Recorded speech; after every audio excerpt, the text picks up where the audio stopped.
So we're missing only one at this point, so I think I will, it's just a little after 7, and I will call the meeting to order.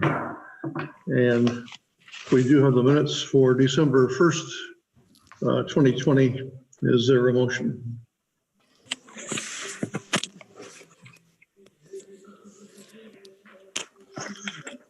This is great. There's 2 joys tonight. Yeah. The other one's going away. I'm having technical difficulties. Okay. One of me is more than enough, Jeff. I was going to say, just make sure you make the right one go away. Yeah, I'll be right with you guys. I got to get a power cord, and hopefully this other one's going to go. Well, I will wait for Joy to come back, actually. Okay. I'm kind of sort of here. Okay. What are we doing? Moving to approve minutes? Yeah. Yes. So moved. How's that? with Do I have a second? Yeah. A second, Jeff? Okay. Page 1.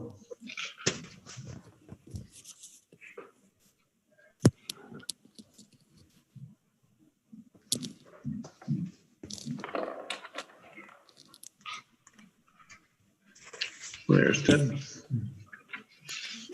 And page 2. I love it. Kudos.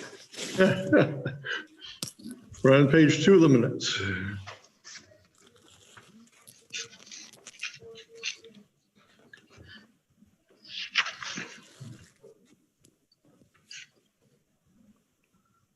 And page 3.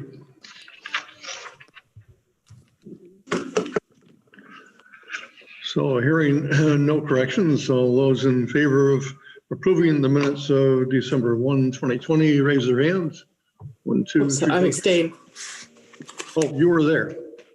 I wasn't there. Oh, the first one? Yeah, you were okay. There. Yeah. Sorry. So I have 5. So we unanimously approved that. We do not have the minutes from last week at this point in time. So we'll have those next year. And we're now down to public comment.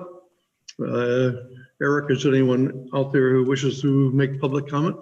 Yep, Terry, I've got Kaylin McCamp. Kaylin, I'm just going to unmute you. You'll be able to speak to the board here in just a moment. Welcome, Kaylin. Hi, thank you. So it's actually myself and my husband, Scott. We just wanted to chime in and say that we really support adding some funding for a town energy coordinator into the budget. We were really excited when the energy plan passed, and we just know that without the expertise of an energy coordinator there to see it through, it's unlikely to be able to move forward. And Vermont is behind a lot of other states in making these actions. So the local leadership is really, really important to advancing energy goals and climate action. And we had 96 people sign a letter over the summer saying that they supported the energy plan, and specifically the hiring of an energy coordinator to be part of that. So just a reminder, and would love to see funding for that. Anything you want to say? Yeah, just kind of seconding Kaylin's thoughts. Lived in Williston most of my childhood, and then of course went to college at UVM back to Williston. So just have a strong connection with the community, and I really feel that we could be a leader in this to push Vermont and our town towards a more sustainable future. So it's definitely something that I'm interested in getting a budget together for. So appreciate it. Good. Thank you very much for your comments, and we'll be doing the budget in detail after tonight. So when we come back in the new year, we'll start going through it, and as well as having a public hearing on the proposed budget. So thank you for your comments. Thank you. Thank you. Is there anyone else who wishes to make any public comment tonight? Nope, I'm not seeing anyone else, Terry. Okay. Then we can go on then to the report of the Chittenden Community Television Annual Report with Megan O'Rourke, who is the channel director. Yep, I'm going to connect Megan. I think she's under Lauren Glenn's login here. So okay. Megan, I'll get you connected here in just a moment as a panelist. Yep, she confirmed it in the chat.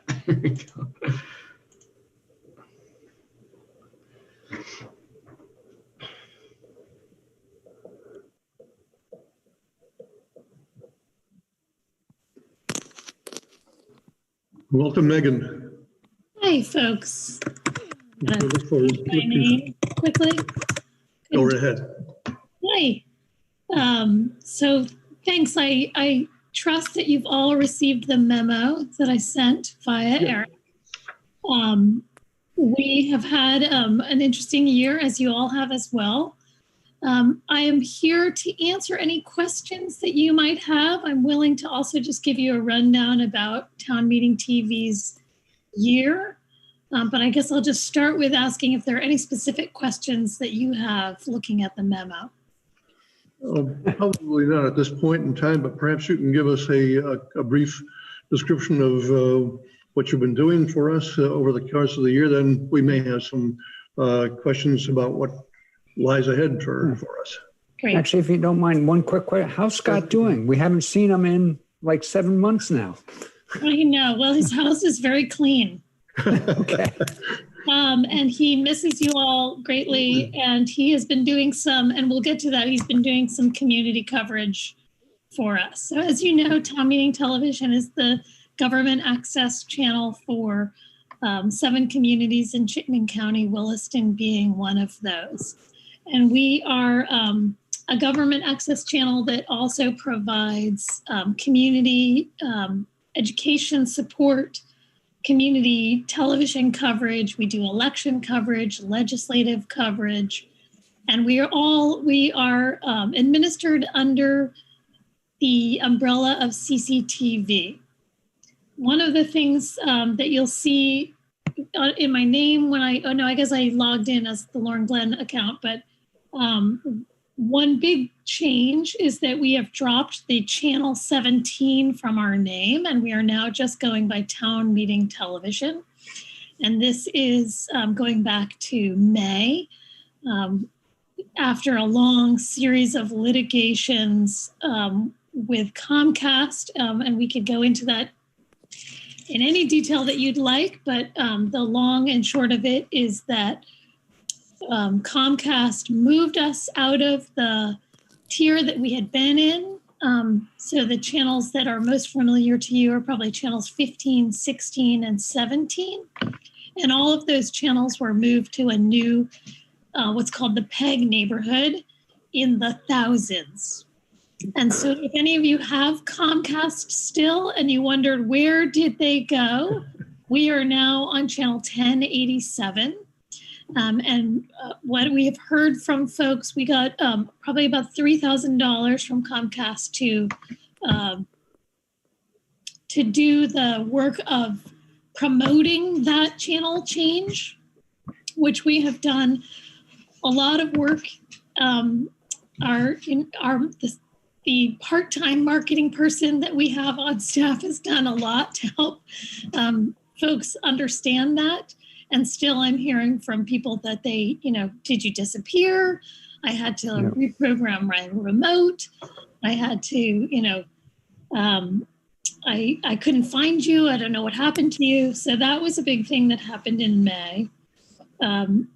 One thing that's kind of interesting, the first video that we shot, and it's not a municipal meeting, it was the opening of the YMCA. So that's an example of like the kind of community coverage that we do.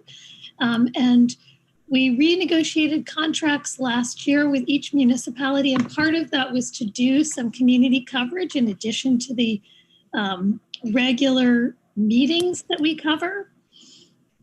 And so just a little bit of irony that our first meeting was the YMCA, and we had to it was a packed house with hundreds of people in the room. And I look back at it now and I go, oh, wow, that's a different time frame. Yeah. And then we did town meeting coverage, and we then went in March on the 13th remote with all of you. And I will say that we've actually covered all of the meetings that we normally would have. Ironically, it doesn't take a lot less time, maybe shaves off about an hour of drive time. And our staff has done a pretty amazing job of working, of transitioning all of the work that we've been doing to a remote workflow. And so some examples of that, the obvious thing of recording and streaming and titling and archiving meetings seems pretty clear. But we've also worked with community producers to record programs in Zoom. We've done some in the field recording with folks. I think we've done some coverage of other kinds of community events. And I think, Ted, you were in one recently that we recorded that was a Wiki lecture.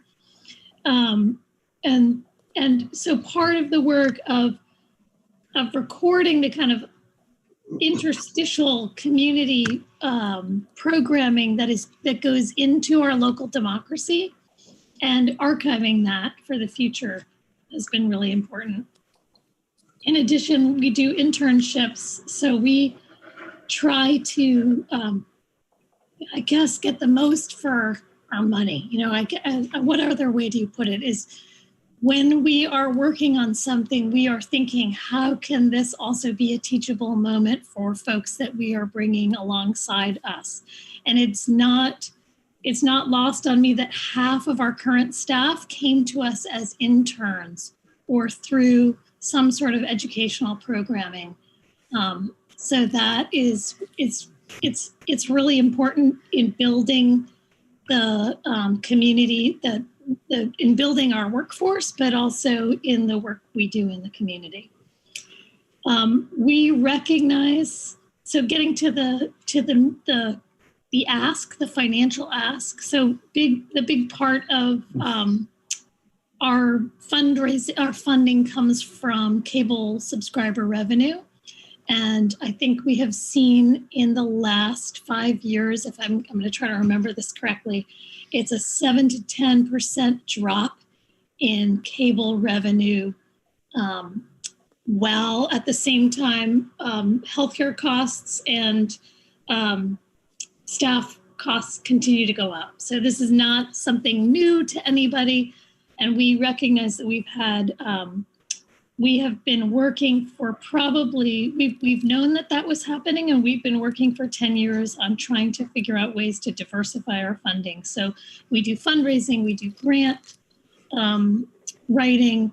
We have gone to the legislature, and there is a PEG study committee that the legislature has pushed forward to figure out how to fund PEG in the future. And then we also are coming to municipalities to help us pay for the specific part of the recording of those government meetings. And that's what's outlined in that memo. And we are asking for a flat, we're asking not to increase what we've asked for in the past. We're just asking for flat funding.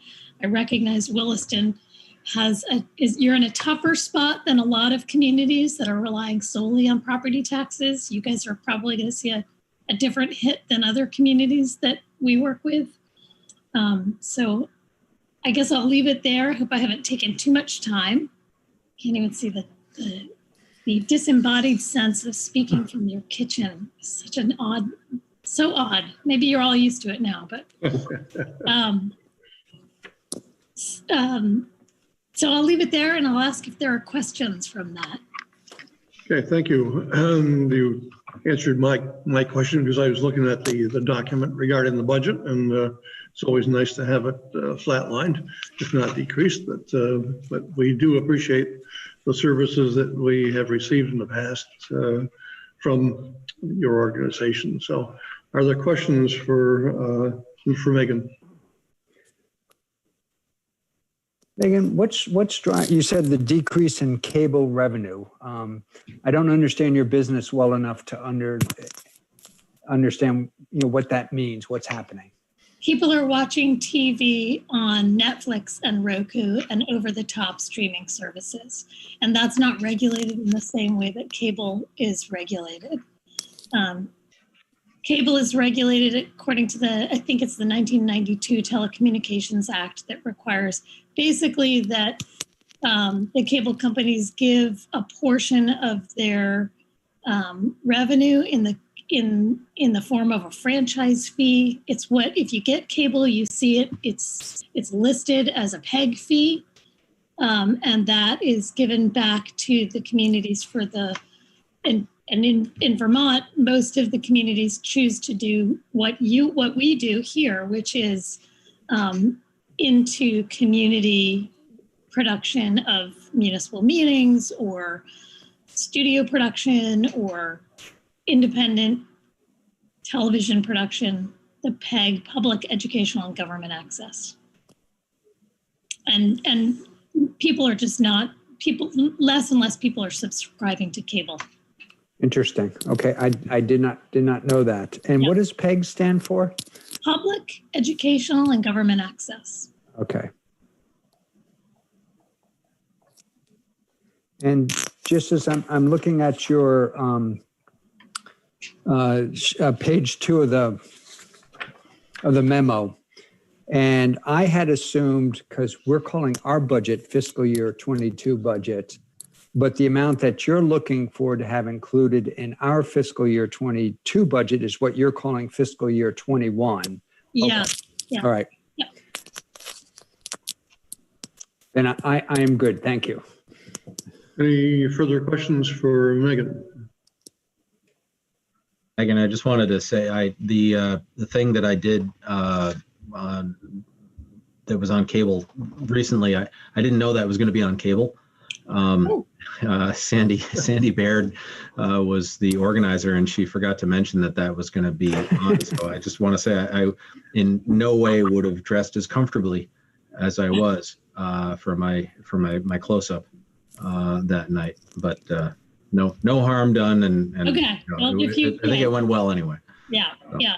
I think, the remote world is making a lot of people surprised in a lot of different ways. So, and you guys, you have a gem in Eric, in that he can balance the technological needs and the, and we really appreciate, I think Eric takes advantage, uses the service that we provide you all, and recognizes that, what we're doing is shepherding a public resource that is yours to access. And I appreciate that Eric does that. I will just add that there's one last page on this document that is about hybrid public meetings. And I do want to underscore that the opportunity gained here in this last 9 months is that we have allowed the public to interact with folks in a different way. And we want to make sure that that is able to continue past the pandemic. Right? We want to pandemic-proof our meetings. So we want to figure out with you how we can allow the public to call in or participate remotely, even when you come back to being in the same room together. Or if, 3 of you want to be in the same room together, or 4 of you want to be in the same room together, but somebody... So you see where I'm going with this? And so that last page is a proposal for a hybrid public meeting. We originally had approached Eric about supporting some of that out of a capital budget. We actually have gone ahead and used some of our own capital money to purchase that, and we would like to install that in January or February in the Williston Town offices, in the Williston Town Hall as a test case for making this work. So we will work with Eric, with your permission, on moving forward on that. And we're not asking for any resources at this point to support that. Thank you. We have had more participation during the pandemic than we ever had before, with people listening in and actually doing some public comment for us. So it's been good, and we anticipate with our budget process, we seem to have quite a number of people interested in this, for we've really never had anybody meet in a meeting before on the budget. So thank you. Yeah. A question for you. We do have Ginny Lyons as part of your board, and how often does your board meet, and what sort of things do they discuss? The board, so I have, in my job as channel director, which I've been doing now for about 2 years, I have been less involved in the trustees meetings. Generally, they're scheduled to meet at least once a month. And that is They help us set policy. They help decide contracts. Today we had a meeting discussing, so we have a contract with the municipalities, and then we also have a contract with the cable companies, and we're about to renegotiate our contract with Comcast. So, they give us advice and then sign off on decisions around that. So they're the oversight and the public arm from the municipality. Good, thank you. Yeah. Any last questions for Megan? If not, thank you very much for coming to our meeting. So, Thank you. All right, take care. thanks, bye. So we have about 5 minutes before the public hearing, and perhaps Eric, would you want to do a manager's report? Sure, Terry. I have a brief report this evening, so I don't know if I can fill the full 5 minutes, but I'll at least take one of them, hopefully. We can also look at other business here. But pleased to report to the board that the town has been awarded a $12,000 municipal planning grant to support providing illustrations to update the village master plan. You may recall this application was approved just over a month ago. And Matt shares with me that this is the first municipal planning grant the town has received since the year 2006. So it's a good effort by our planning department, Emily Heyman and Matt Belanger to get this together for us.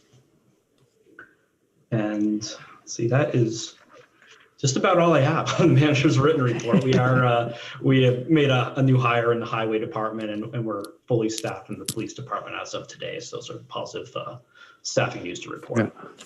Very good. Maybe just a couple of things under other business.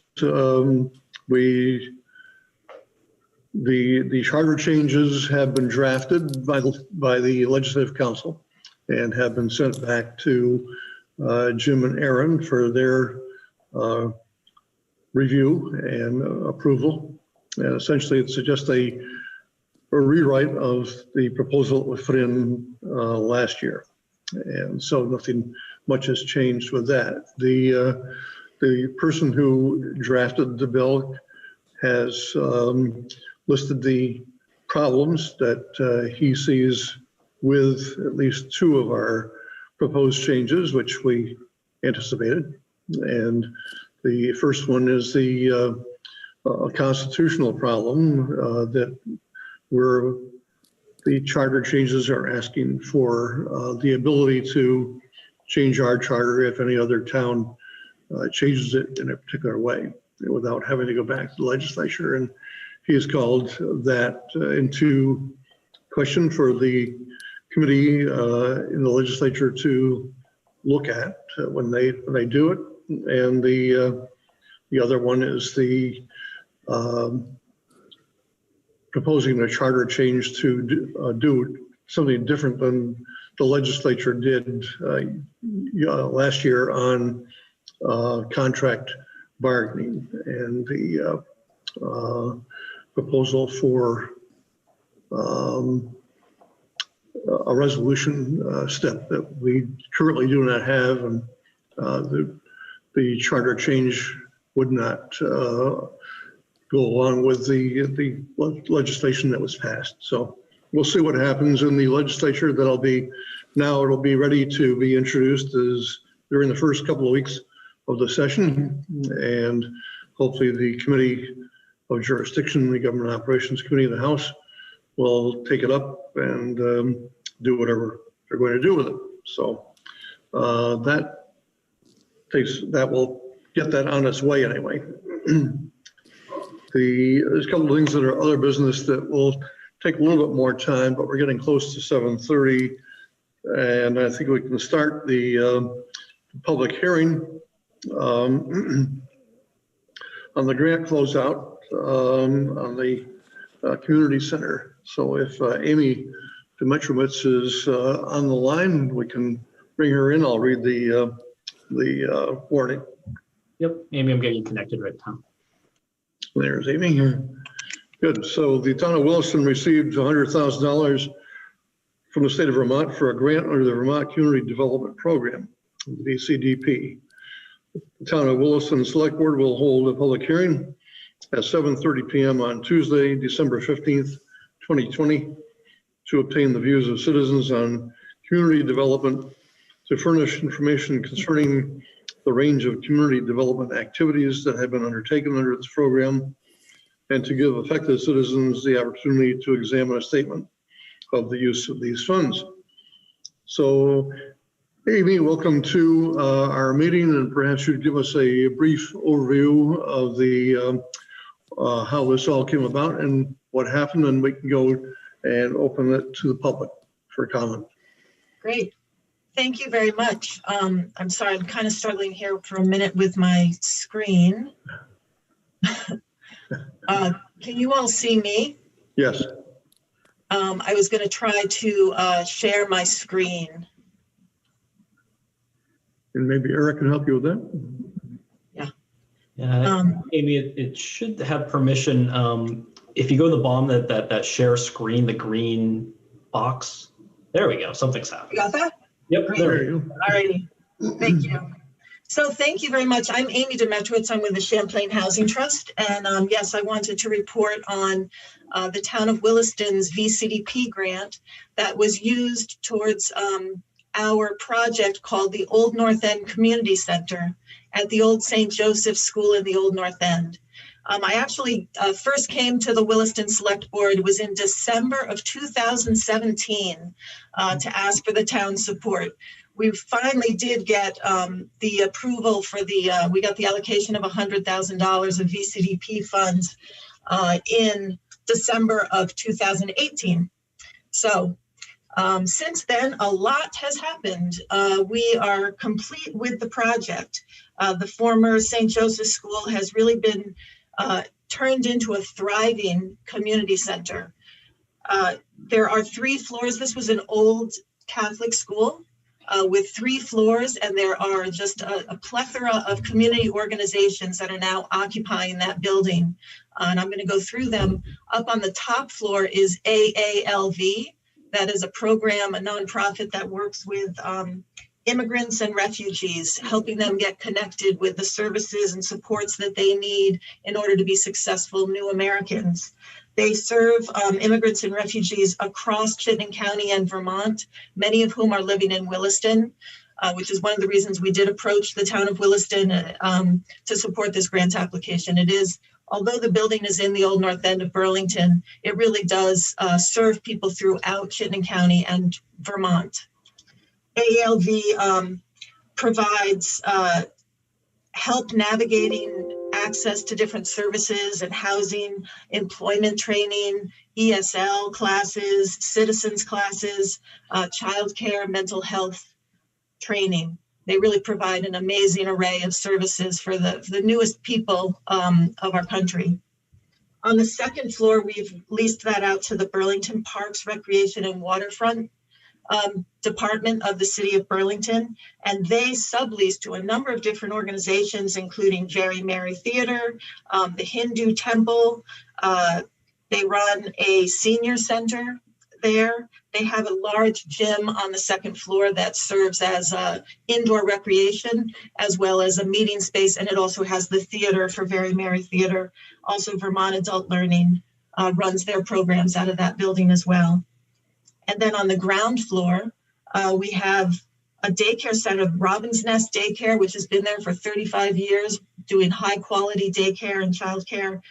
Again, they've got many families there who are originally from Williston, so they also serve Williston residents. We also on the ground floor have the Janet Munt Family Center, which is a program that provides, it's a parent-child center that provides parenting support and a high-quality preschool. There's also a large event hall on the ground floor that is space for all sorts of community meetings and events and celebrations. So it's a very full building. The building, as we knew right from the start, it's a great old building, as you can see. It's beautiful, but it was extremely outdated. It hadn't had any kind of renovation since the 70s and really needed significant upgrades. So we put together, whoops, sorry, I wanted to. So we put together, it was almost a $9 million project. And you don't need to look at all the details here, but I just wanted to show you that it's a $9 million project. It was a $2 million acquisition price, $5 million worth of rehab. We put together a very complicated financing scheme here that included a program called New Market Tax Credits that brought $2.4 million of equity to the project. We also, the Champlain Housing Trust, undertook a capital campaign that raised $2.4 million from the community to support the project. The city of Burlington used their own CDBG funds, which is the source of VCDP. The city of Burlington put in $477,000 of their own CDBG allocation. And then, of course, the town of Williston went to the state of Vermont and was successful in requesting that $100,000 grant from VCDP. So these are the sources.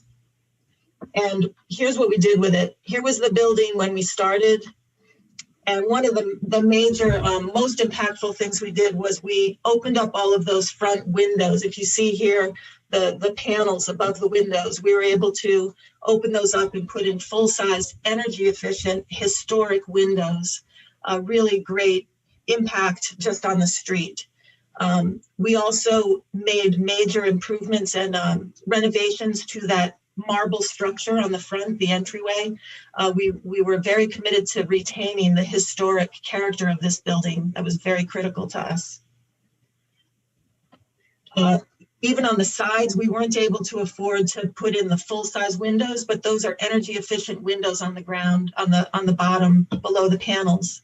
So energy efficiency was a high priority of this project as well. We also put in some landscaping and park space and playground space for the preschool and family room. Again, with the windows on the ground floor, there's these old historic windows that had been retained, and we made improvements and renovated those windows so we could keep that historic character, but increase the efficiency and longevity of those windows. Another big project was a parking lot. Other exterior improvements that we made that aren't as exciting are a new roof with insulation. Again, energy efficiency being really key. On the interior of the building, we again retained the historic layout and materials. We added 5 bathrooms to the building. We also installed on the ground floor for the event hall a large commercial kitchen, which is serving the event hall. It also serves the daycare and the family room. And we've also now been able to provide that space for Meals on Wheels. So Meals on Wheels volunteers come here daily to prepare meals and pack them and bring them off to serve seniors throughout the county. We also installed a new elevator to make the building accessible. We installed a sprinkler system you can see here in the hallway. We made fire safety upgrades to the gym and theater, including insulation underneath the seats and more sprinklers. In the classrooms, we installed entirely new heating system and air conditioning for the first time ever. We brought air conditioning to the building. We used very energy efficient heat pump technology to provide both heat and air conditioning. We also upgraded the electrical systems throughout the building, including energy efficient lighting. So those are the improvements that we made to the building. But I think what's most important, and the reason we did this, is because of the community. So here's the classroom, but what really matters is what happens in those classrooms. There's all sorts of things happening, ESL classes, citizenship classes. We have the theater where teens are putting on a show with Very Merry Theater and all grades and even an adult show. Here's the seniors doing an exercise class in the gym. The gym having a public meeting with kids and the mayor and adults. Just I mean, it's kind of nostalgic at this point, looking back at these group photos, but this is the type of building that we've been able to create here. The preschool, they've got their quiet room and their rumpus room. The preschool has been able to continue to operate through the pandemic, making friends. These are the before times, but the event hall holds weddings, fundraisers, the monthly neighborhood planning assemblies, political meetings happen there every month. They will again after the pandemic. Donations of coats that they're being able to provide to the new Americans and people throughout the building. They have made AALV in particular has been operational throughout the pandemic. They've COVID-proofed their offices. They're continuing to provide services to the most vulnerable in the community, making sure that they have the resources that they need. The site has also been used for pop-up COVID testing that is especially useful for the immigrant population because this is their community space. They know that this is a safe place that they can trust to go and get the testing that's needed to keep the whole community safe. And someday, we hope again, we'll be gathering. Here is the playground with the family room. It's just an incredible, really is an incredible place for community. And we're gonna get back there again someday soon. So construction is 100% complete. We paved the parking lot, the last thing in July of this last summer. We've already met the projected beneficiaries. So with VCDP funding, they'll give you this federal funding and you're making a promise that you're going to serve low and moderate income residents. We had projected that just with AALV, we weren't counting anything else in the building, but just AALV would serve 750 folks. And in fact, even with COVID, they've served 830. So we've met that beneficiary. In terms of VCDP, we have not yet requisitioned their funds. Eric and your attorney, the town attorney and our attorney are finalizing the sub-grant agreement for signing hopefully this month. And then we'll requisition the funding by the middle of January. And that'll be the end of the VCDP project. The building obviously has been complete now for a few months. So that's my my final project presentation. Good. Thank you very much, Amy. So this is a public hearing. If there's anyone out there who wishes to make comments or ask questions, this would be the time. Eric, is there anyone looking like they want to do that? Oh, let's see. Someone raised their hand.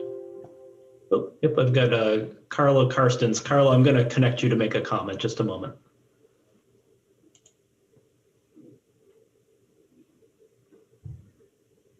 Is it okay now? Yep, we can hear you. Hi, Carla. Okay. Hello, everyone. I'm actually here, I was here early because of the library, but I'm really glad that I was able to see this presentation because I think it's wonderful what you've done. I'm very happy that Williston is a part of it. And I just hearing, actually, it was very touching and emotional, as you can hear.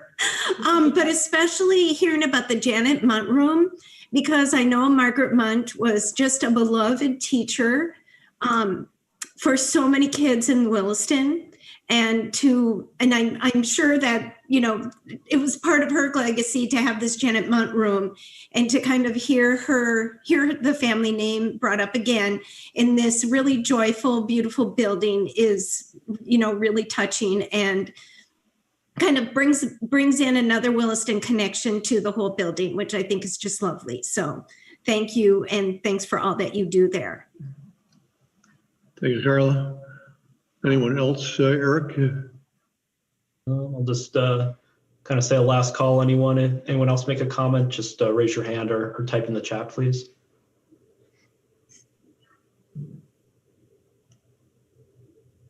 Okay, I think that's all the comments for the public hearing, Terry. Thanks. Before we close the hearing, are there any questions from members of our board? Don't see anybody. I had the opportunity. Go ahead. Job well done, that's all. Yes. I had the opportunity to tour the building before anything was done to it. And you could see the possibilities. Now to see the final project is amazing. There was supposed to be an open house, I believe, in April, which of course didn't happen. I'd look forward to going to that as well. But this is a great tour. So thank you. So if there's nobody else who wishes to make a public comment or questions, I would entertain a motion to close the public hearing. Move to close the public hearing on the VCDP Old North End Community Center project. Second. And we have a second. Is there any discussion on the motion? Hearing none. All those in favor of the motion, raise your hands. 1, 2, 3, 4, 5. So thank you. Thank you, Amy, very much for your presentation. We really appreciate all the hard work that went into having this done. It's a great project. Thank you really so much for all of your support. Appreciate it. Thanks. Bye. So now we'll move on to the library trustees annual report, and we're expecting Steve Perkins, the chair of the library board of trustees, to be on the line. And there's obviously it's going to be members of the board of trustees listening in as well. So Steve, welcome. Need to unmute. Steve. There we go. Now can you hear me? Yes. Great. Thank you very much for having us here. Tonight, we look forward to answering questions that you may have about the library operations as well as the proposed budget. I believe that's the piece that's on tap for tonight. So I believe Jane is here with us, and I just wanted to say a few words before introducing her to answer your questions. It's been a very interesting year for the library, obviously, as all of us, and I know has continued to provide many services to the town of Williston in the best way they can. Certainly under difficult circumstances for the staff, but people have been using it a lot, and we look forward to getting back to some normalcy, hopefully by the end of next calendar, well, middle of next calendar year, I guess is what I'm hearing. From a budgetary standpoint, you do have the numbers that Jane put together. We certainly follow the guidance as was promulgated by the town manager's office, and with guidance from the select board. So no surprises in there. But one thing that we just wanted to keep at that front of mind, I suppose, or middle of mind for folks, is that as Williston does grow and the services for the library are needed, we are looking in the future that we need to probably grow our space and our staff to continue providing those services to the town. So nothing that we're looking at doing in the next fiscal year, but certainly a conversation that we will be having at the board level in the library. The conversation is within the strategic plan, which you all have, and something for us to be thinking about as a town. So that's my introduction to the budget information. I'll turn it over to Jane. Thanks, Steve. Welcome, Jane. Oh, hello. Good evening. So it was quite a year of transitions at the library. Of course, it was my first year as director, and it was a very interesting one. The pandemic had an impact, of course, on operations, collections, and staffing. And through it all, we did manage to stay engaged with the community, adapting to find new ways to connect and offer access to the collection. The silver lining of the pandemic was that we were pushed to implement a lot of new technologies and service models that will persist after the pandemic is over and will improve, have improved operations.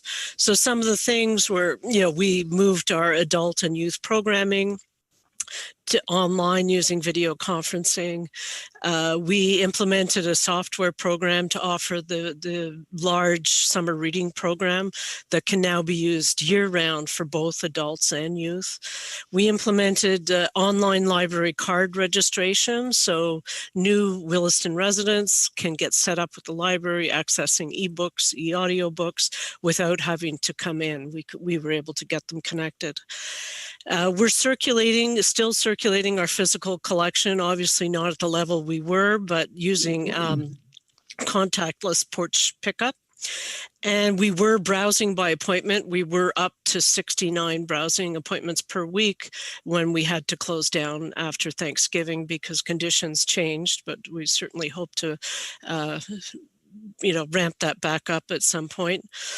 So the feedback as we transition to offering our services and collections differently has been overwhelmingly positive. And I just wanted to share a few images and some feedback from the last couple of months. If I can share screen, Eric? Yep, you should be able to, Jane. Okay. Good. Yes. Okay. So we had a virtual cookie exchange this week, which, is kind of typical of one of the types of programs we have. And this was some of the feedback patrons asked me to share at the presentation this week. Hang on here. The craft bags for youth. By the end of October, we had given out 700 craft kits to children and youth in the community. They were hugely popular. And we started offering adult ones in October that are also popular. When we closed to browsing appointments a couple of weeks ago, we decided we needed to do something to help people browse. So we started a book bundling program where we do the browsing for the patrons. They give us certain parameters and we build a bag of books for them, basically. Our book clubs are continuing. Those were pretty easy to pivot online, and we have managed to keep people engaged in those with us and with each other as well. The online story time, in the summer, we were able to have a few outside socially distanced, but for the most part, we've been doing those online, and you can see this patron was pretty happy with that. We were so happy to have the bookmobile this summer. Even though we had to pull the books off the bookmobile in crates, we had these two young ladies helping us. And we extended bookmobile service through the fall. And that really helped to engage the community. Driving through with the horn going, I think people were pretty happy to see Dottie. And then a young patron enjoying our new book bundling service, which has really taken off as well. So that was just a little bit of the feedback. Looking forward to the next 3 to 5 years, as Steve said, the town is growing, added 200 people in each of 2018 and 2019. And the space for the collections in the community are definitely going to be a challenge. The FY19 Vermont Public Library Statistics Survey came out a couple of weeks ago, and it put Williston as the 14th largest town by census population in the state, and it had Dorothy Alling Memorial Library as 21st in square footage in the state for libraries.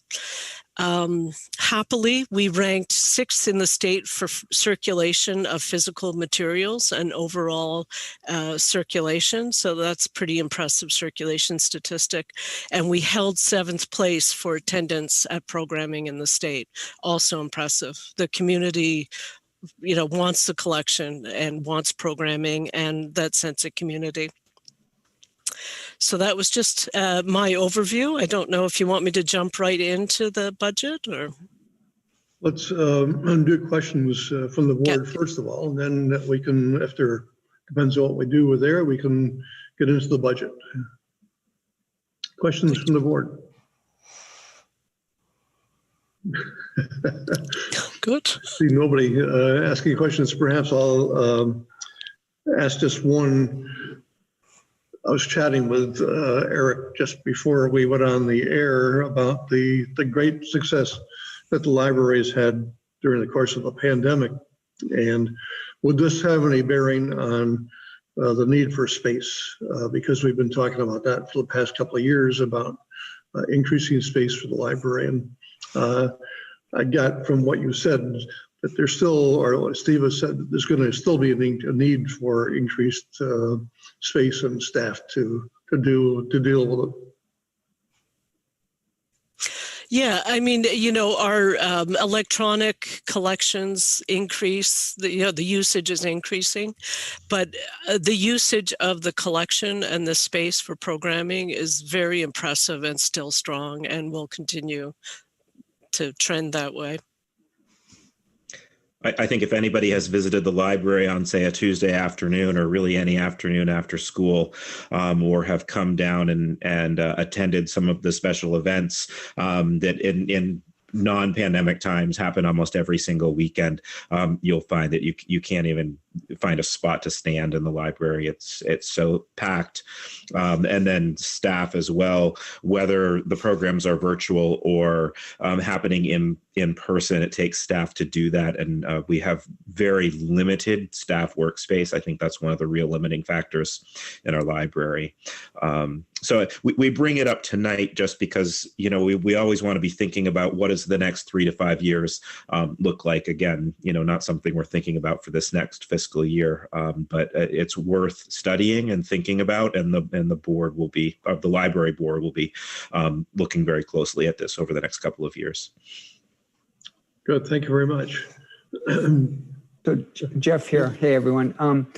So could you explain a little bit what your thoughts are in terms of space? Are we talking about like a doubling of the building? I mean, I'm just trying to grasp how big of an expansion you are envisioning. I think I can answer, Jeff, that no, we don't have that answer right now, and it is something that is within our strategic plan to be studying. So, you know, we hope to be able to do that work and then come back to you and answer that exact question. Yeah, and totally fine. I just was wondering, and there's, I don't know how to correctly put this, so I'll just be a little bit blunt. There's no possibility that the library can stay within the existing footprint. It has to get bigger. I think that would be a great question for a master planner. And I think, you know, when we do that work, when you say footprint, Jeff, you know, is there opportunity to build up? I don't know. Is there, across the street? I don't know the answer to that. If we kept it all one story, you know, within the existing footprint. Over the last 5 years, the library has done a number of space studies and have worked with consultants to do optimization of the space so that we can best use what we have. So I think we're maxing that out. Okay. Right now. That's a good point right there. Okay. All right, good. Thank you. So if there are no more questions from the board, we can proceed then onto the budget presentation. And Jane, I presume you're doing that? Yes. So. And let's start with the operating budget, although I think you only have one thing in capital anyway. Right. Do you want me? You're going to share, Eric, the summary? Yep. There we go. Great. Thank you. So the operating budget, it presents line items that are essentially level funded or slightly decreased from the previous fiscal year, except for the books line and system equipment and maintenance. So you'll note that special programs and computer reference services, wages and benefits have been moved in the proposed FY22 up to department salary. So they are lumped in there now.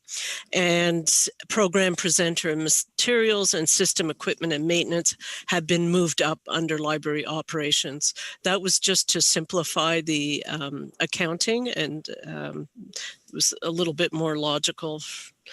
So For the books line, the increase requested is $2,000, and we would be using that to enhance our increasingly popular digital collections that I had mentioned, to meet the needs of our current patrons, but also to ensure adequate growth for the new residents moving into town. So statistics in FY20 and FY21 have showed increased usage of ebooks, e-audiobooks, and streamed video. So, of course, some of this increase is related to the pandemic and the closing of the library for browsing for a period. And that motivated a lot of our patrons to explore the digital collections and read digitally, some of them for the first time. But even before the pandemic, we were seeing this increase in electronic resource use, and we expect the increase to continue. So just as an example, our Love Overdrive collection, which is our major ebook collection, saw an increase in usage of 31% from FY19 to FY20. So that's a shared Vermont Consortium collection that we buy, we supplement with buying direct titles for our patrons to use, which decreases wait time for those ebooks. Our other major collection is Hoopla, which is our only streamed video collection, and that saw a 300% increase in usage from FY19 to FY20. So that money would help us build those collections. The other increase is the system equipment and maintenance. And that $2,500 would be put towards work with a web designer to make our website show off all of our wealth of content and resource. The DAML website is used an average of 1,600 people access it weekly, and we had an average of 80,000 visits last year. So the website is really our other front door. Our physical front door is very important, but this front door is also very important to make sure that people can discover our collections and programs. Our current web design is reaching its 8th year, which is pretty old in web design world, and it's apparent that we need a refresh. We expect the cost of a web redesign would be double that, and we would be using some of our current donations to supplement that, to have a web designer look at our website. So any questions about? Questions for Jane on her presentation or other things that are in the individual pages? Well, you did answer my question about why was the budget somewhat reorganized. So, yeah. And that's it on the operating side for me. So overall increase is relatively modest by the looks of it on total cost. Yeah, overall increase is 1.8%. Of course, a lot of that is salary and benefits, but. Yes. Yes, not much control over those. Any further questions before we do the capital budget?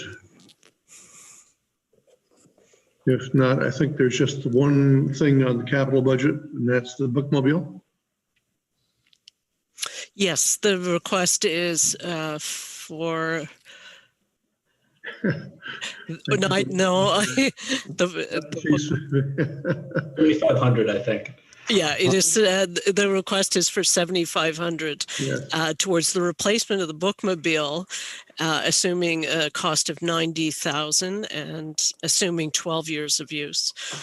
The current bookmobile is set to be replaced in fiscal year 2028. So we have 5 years set aside already. Well, doesn't seem possible that we've had it for that long, but. Yeah, well, it's served us well. It really has. Yes. Any questions on capital? I think we're good then. We can say thank you very much for both the presentation from you and Steve and all the work that the board does and the volunteers and the Friends of the Library. And I always look forward to the yearly presentation from the library. So thank you. Well, thank you for your support. Thank you. Okay. Thank you very much. So we can move on then to the police budget. If Chief Foley is ready. Yep. Chief Full, I'll get you connected, and I'll get Shirley connected now too for the Good. next couple.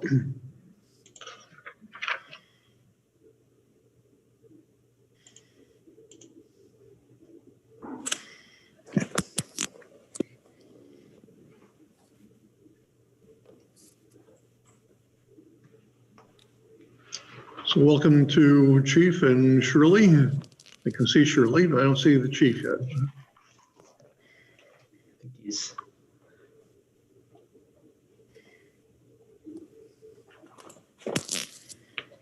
You just need to share your camera and unmute, Chief.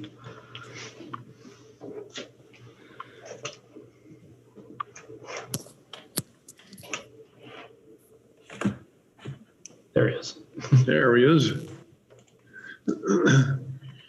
What's the other guy look like? Well, welcome, Chief, and this is your opportunity to present the police department budget. We'll start with the operating budget and then go to the capital budget. Okay. I'm sharing my screen too, Chief. So Can you hear me all right? Hold up. Yes.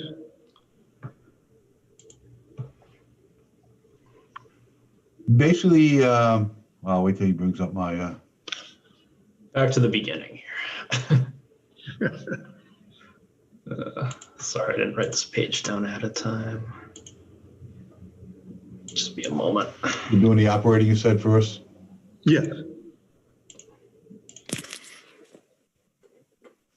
After fire, okay.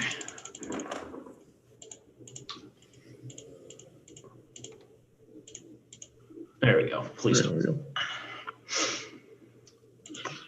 Well, good evening, everybody. And yes, the other gentleman, because of my eye, did much better than I did. But I have to comment that my doctor did an incredible job. It took more time to get me ready for surgery than the actual surgery. It was about 20 minutes to do cataract surgery. So I was amazed. So hopefully by the end of tomorrow's business, this little shield comes off. But it really helps out, night and day, clarity and all that.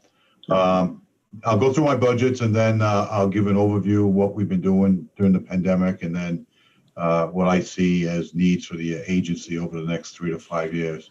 In my budget letter, this budget is very conservative. It has not increased that much. I think two major things here is that, outside of contractual agreements with wages and benefits, and plus we finally in the FY 22 budget, we fully fund the 17 positions that are allotted here to the police department. Since I've been here in the 3+ years, we finally, knock on wood, I don't want to jinx myself because it seems like I get blitz when we talk about it, but it's been a challenge to fill all 17 positions. And the makeup of our PD is that you have a chief of police, you have a lieutenant who's both a patrol and an administrative manager. We currently have 3 filled sergeant's positions. After the first year, we will be testing to fill the 4th vacancy. This occurred due to the retirement of Sergeant Scott Graham back in July during the pandemic, after 20 years of service to the town. We have a makeup of patrol positions and a comfort dog position. As you go through the budget here, you will see that there is no line item for the comfort dogs in our budget. When we presented this over a year ago, we indicated that we'll do the management of the comfort dog, therapy dog through private donations. And we have exceeded our expectation. I think we've exceeded the department's expectation about the amount of people's interest in donating to that. And the fundraisings we've done. We've done really two large fundraisers for the program. One is the T-shirt program. We also did one naming of the dog and coming up with a decal for the dog, Duke. And then this last round back in the beginning of October, we did the PPE mask with the cancer seal, the red heart on it to donate towards the cancer units, and also have Duke's picture on it. And that was a big hit on that. So as we go down through the budget on the very little increase, if anything, again, the first line administration, basically the increases are very, very small in the area of administration salary and benefits. As we go down to building maintenance, and I'll talk a little more about this, but basically the property insurance went up, and then we try to do as much level funded on each items based on previous years. And then the building maintenance, we've kept that for the last 2 years. What we're trying to do is paint the building. Nothing's been done for 14 years. So a little over a year ago, we have daytime custodians when they have some free time to do some painting in the building. But we were talking about, myself and the town manager, looking at, we don't have a master plan on all our buildings here, like, what we need to replace over the next few years. So we're talking about, 3 to 5 years, what's going to happen in the PD. But, with the fire department, with the police department, we got roofs, we got furnaces. 2 weeks ago, we had to shut down one of our furnaces because we had an odor smell here in the building, and we had a rise of the CO. We had positive CO levels, and it turned out that there was a very large hornet's nest in the vent system that wasn't letting the vent open up 100%. So it was backfilling into the area of the building. So, again, we need somebody to come out and look at all our properties to find out, what's going to cost to start replacing things. We're replacing the roofs, replacing windows, replacing furnaces, doing the floors and all that. So that's something that myself and the town manager had started discussions on that. Next one down, communications. That dropped a little. Again, in the areas we dropped is the radio repairs. Even though, the salaries have come down, it's that we had to fill a full-time position this past year during COVID. So that cost is down a little. Again, investigative services, and I'll talk about this more at length in my projection for the 3.5, but we do not have detectives. That's what basically the investigation service is. The cost to that in that is the Chittenden County Special Investigation Unit. Since we don't have anybody in that unit, we pay a fee to allow them to do our sexual assault investigations.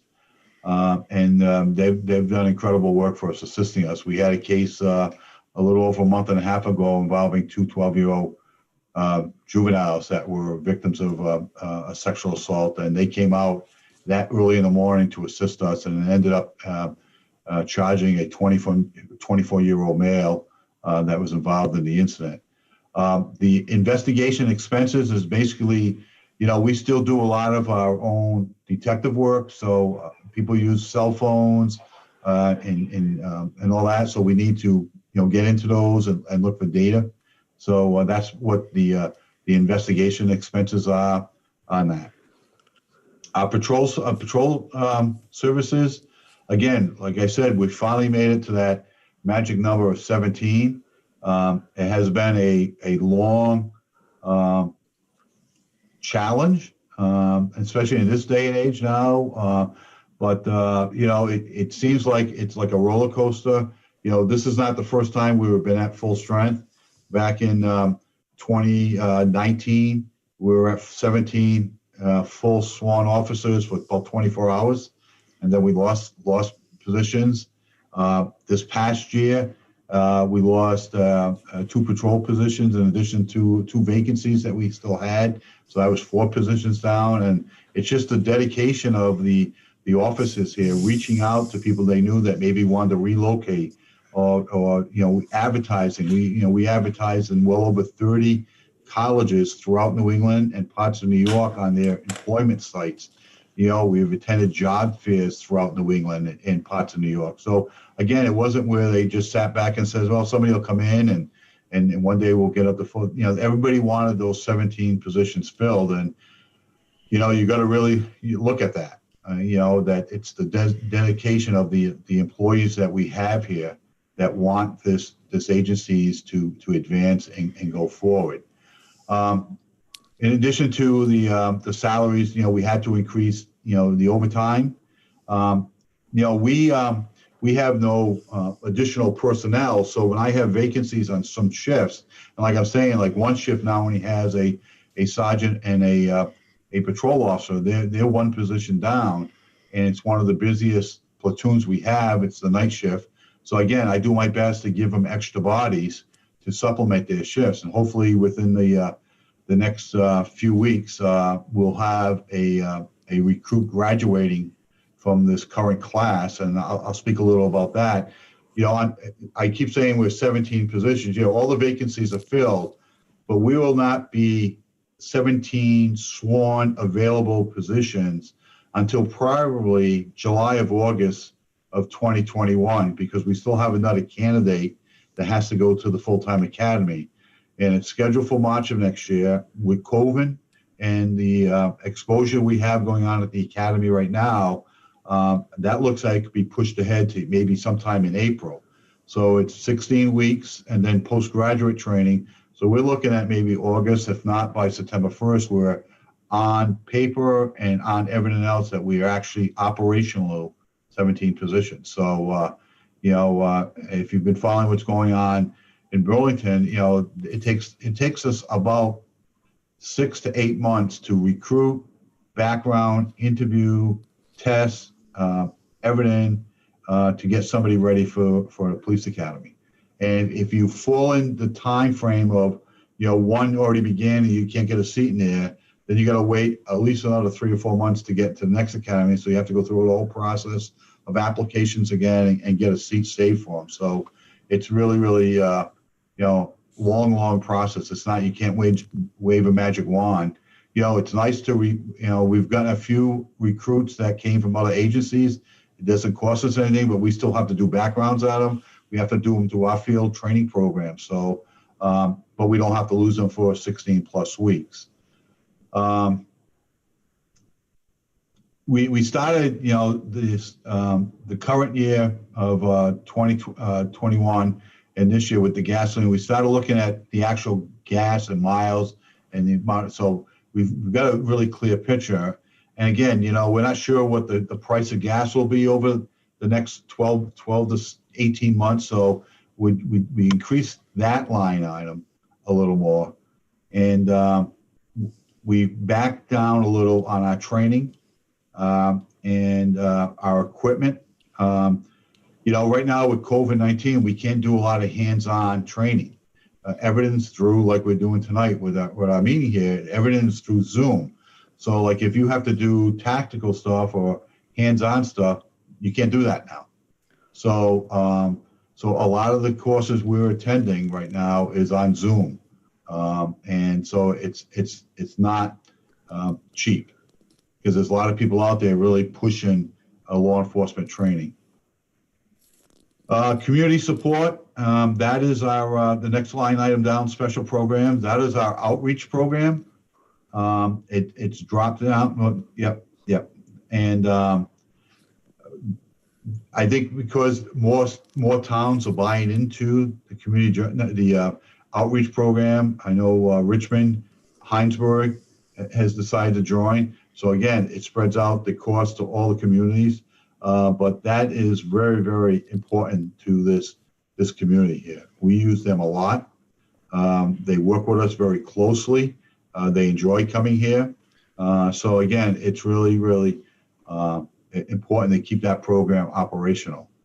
And then basically the door control and damages, that's basically, we have a contract with a Lucky Puppies over in Colchester.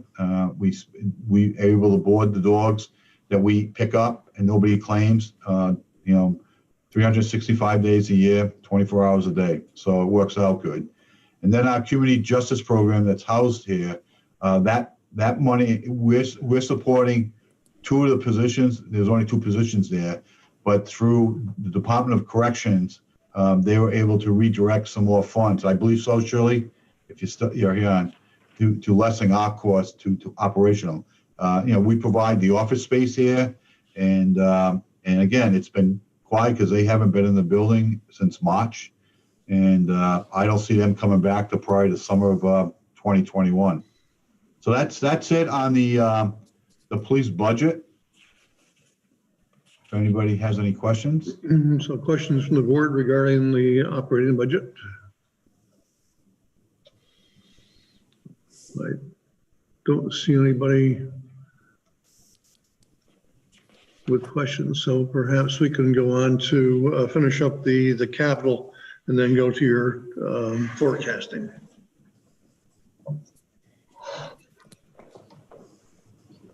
Shift over the capital, Chief. It's all in the equipment fund, so we'll start with the chief's vehicle.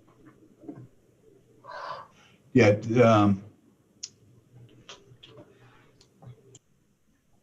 This is each year we add to what we figure it's going to cost to replace the chief's vehicle. We've decided to, rather than 5 years, look at 3 years replacement. It will be replaced in the budget we're in right now in 2021.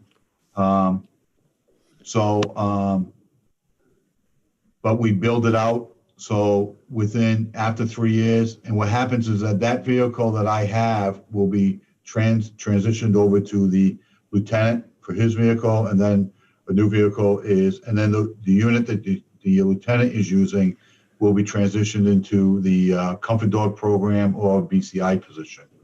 So, and that's how we build it out over the years. So,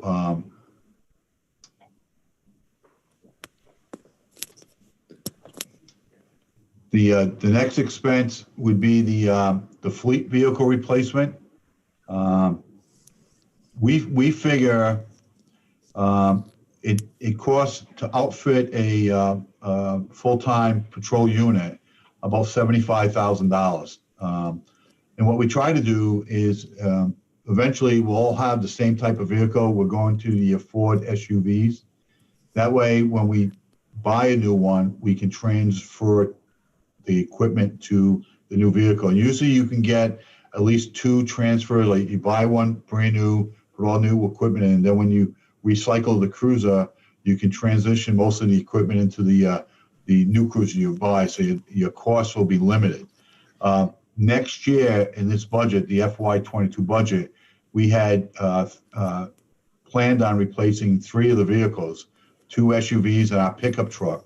But because of the miles being somewhat low, because only 1 person was driving it, right now it's 2, so miles will go up. We have low miles, so we're going to push that vehicle off until 2023.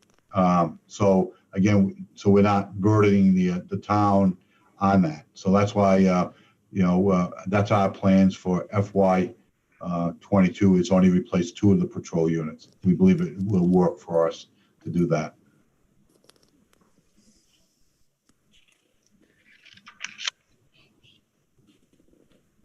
And this is our replay. We did a side letter on it, so you can see what our plans were, how we did it. Again, in my 3 to 5 year plan, I'll talk about the replacement of the vehicles and what we're looking at.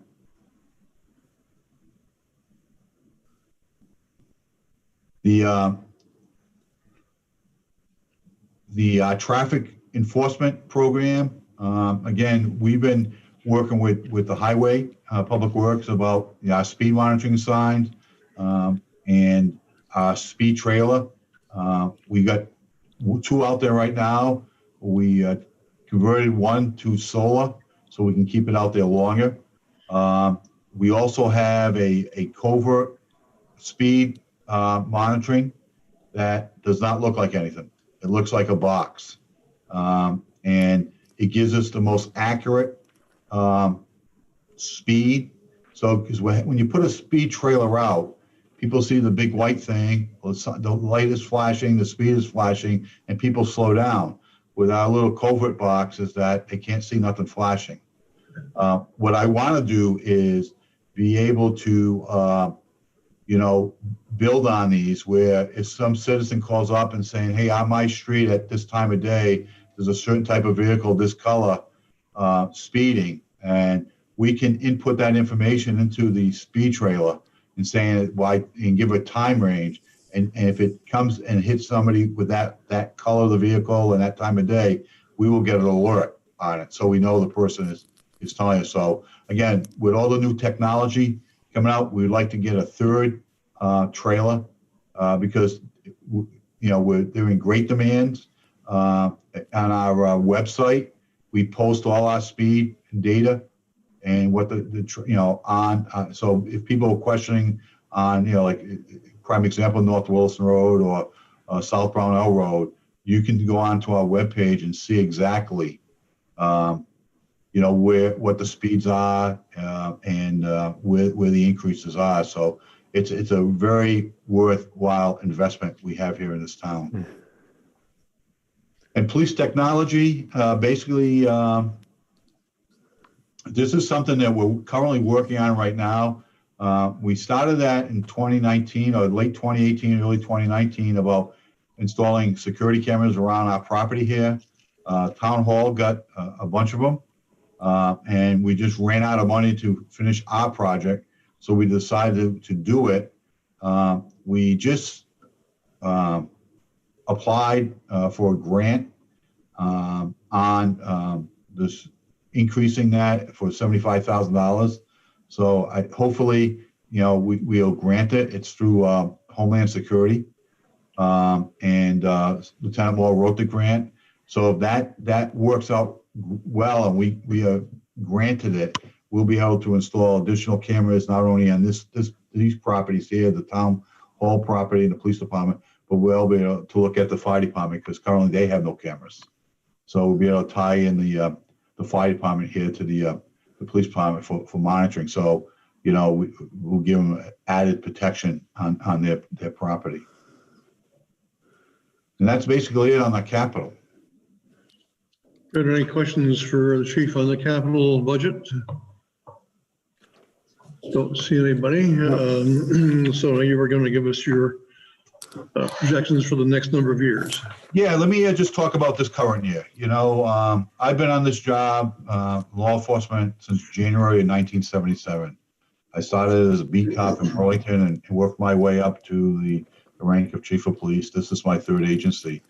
And I never thought that policing would change so much with COVID-19, how we operate. We started off with concerns about, contacts, and we had different levels of response, level 1, 2, and 3. We're currently at level 3 again. This is our 2nd time in the last probably 4 months we went to level 3. Basically, it's a lockdown. Our building, we try to do evidence through computers, Zoom, FaceTime, all that. Trying to avoid contact with people that we're not sure of that. We don't fingerprint people anymore right now. When we make an arrest, we cite and release. If not, we refer them to the community justice program. Pretty much over 75% of our cases have been referred to CJC. based on the recommendation of the state's attorney's office. Most serious crime will go to court. But again, the study is saying that, if you have less than 15 minutes of contact, there's a good opportunity you probably won't catch it. But, I've never fingerprinted anybody in 15 minutes. It takes, at least half an hour to fingerprint somebody. So again, you're hands-on with somebody. So we got to really be cautious. We received a grant in October. We did renovations downstairs in our offices room. We went from 200 square feet to 600 square feet. So we safe distancing the offices. Doors are locked, doors are shut. Everybody wears masks. You have to put gloves on. You have to put gloves on. The building is sanitized 3 days a week through our cleaning service. We never thought this would happen. Everybody was hoping that we'd get through the summer and come the fall, we'd be back to normal. And, we can break bread, have a nice Thanksgiving. And now we're looking whether or not we will have a Christmas, So again, this is law enforcement 101. And hopefully with the vaccine being available, we'll get back to normal probably, next year sometime. But, everybody has to stay positive, and, everybody wants to do their work for the community. And I think we're doing that. Once we this started back in March and April, we noticed a dip in crimes because a lot of the businesses were closed. A lot of the retail places were closed. Then we had a lull and the businesses started opening up. We noticed an increase in our retail thefts and our crime and, the car breaks and all that. But the officers are out there. We're in every neighborhood possible. We still respond to crimes in progress. If we see an egregious motor vehicle offense, we will stop them. But there's ways of how we deal with the public on that. If the person has a license, we can run them out in the cruiser. We don't have to touch their licenses. We don't have to touch their registration if it's in the screen. So, again, it's being creative, but everybody's healthy. We had some close calls, but, people understand that, if one person gets sick, it affects the whole platoon, it affects the whole station. And, we had one close call where we had to send people home. It affected another agency, so again, it's just, you want to be able to go home and be safe. So, we are doing our best. We have really very great support in the community. Every day I'm getting thank you notes, thank you cards, thanking us for what we're doing. We've networked with the fire department using social media. We're very active in that, with our Facebook page, our Twitter page, our Instagram. We rebuilt our web page, and we've got all the officers' names in there, what they do, what their backgrounds are. Every opportunity we can to be transparent in this day and age, that people know that the Williston Police Department is out there. So, I really want to thank the entire board, as well as the town manager and Shirley. I know her plate is full, but we all work together. We all work together to give what the community of Williston deserves. So, but I want to thank the board for their continued support on the police department. Okay. Thank you, Chief. You were going to mention the person who's at the training academy, and I read or heard over the weekend that the academy had been closed because of a COVID epidemic, and wonder how that affects our person down there and the graduation.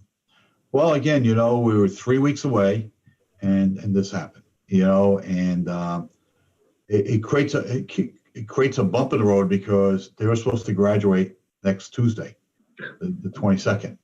So now that the academy is closed, and they won't reopen until after January 4th, I'm not sure, if they're gonna bring everybody back. This last academy, not the current one here, the one prior to this, they actually, they went through like 3 phases. They were in class together, and then they were sent home and did homework at home.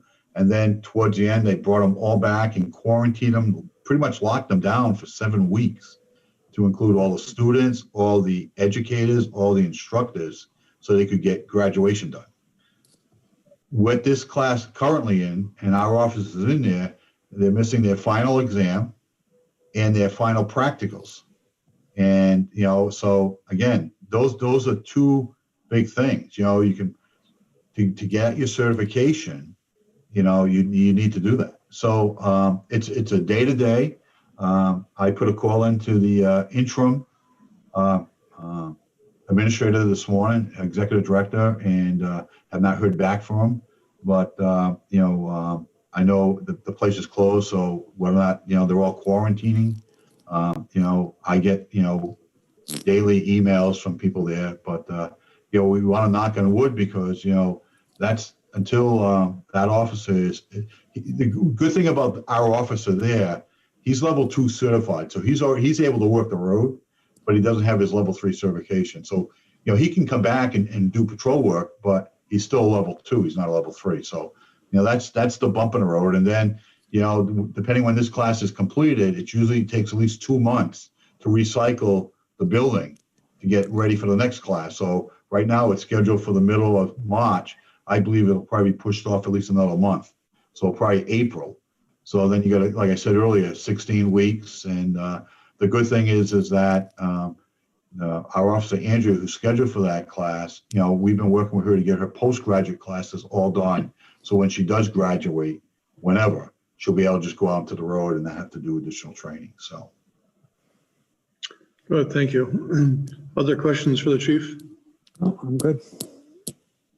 Yes, we're good. Thank you very much for all the hard work that the police department does. And we'll be talking about budgets again next year. If I could just take like 1 more minute. Yes, please. We talked about 3 to 5 year plan. Yeah.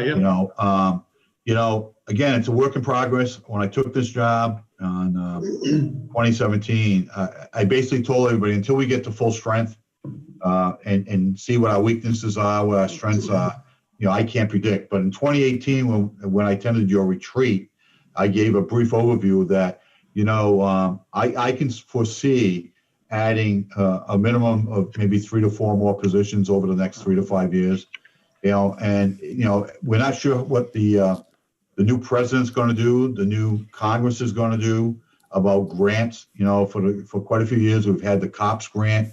So that would be an avenue that I would look at, maybe applying for grants to offset our costs, you know, over 3 years, over three year span. I believe every platoon should have a sergeant plus 3 patrol officers. The town is growing. There's a lot of development going. As you look at the standards out there, you know, everybody says that, you know, Williston is a population of 10,000 per the census. But if you look at our daytime makeup, you know, our population goes anywhere from 20 to 25,000. So again, when they were discussing, I think when they're talking about the Pyramid Mall back in the late 80s, early 90s, they were talking about, you know, 25 plus officers for a town of this size. So again, I think we got to start looking at that, the growth. There's so many housing developments. You know, every house that is built is a projection of a minimum of 3 family members, possibly 4 families moving to town. So, you know, we have a lot of buildings that, you know, are going to be built. So that's a concern.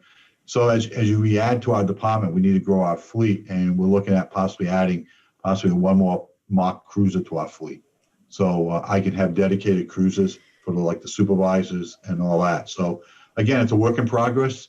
You know, I think come next summer, when we get 17 position going, then I can gauge better. So when we look at the 2023 budget, I'll have a clearer picture on how the makeup of the department should be. Thank you.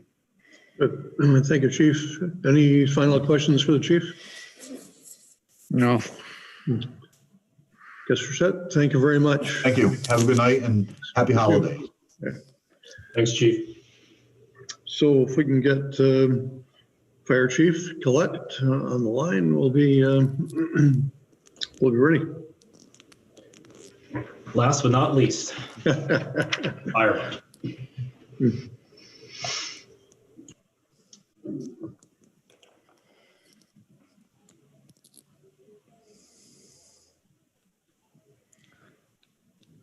Welcome, Chief Collette. We're ready for your budget presentation, and we'll start with the operating budget. Sure. Thanks so much. Thanks for having me. For those that don't know me, my name is Aaron Collette. For the folks that are sitting out there and watching this select board meeting in virtual land, I'm the newly appointed fire chief here, started in mid-September. So this will be my first presentation. I appreciate your patience with me as I navigate through this. Let me start by sharing my screen.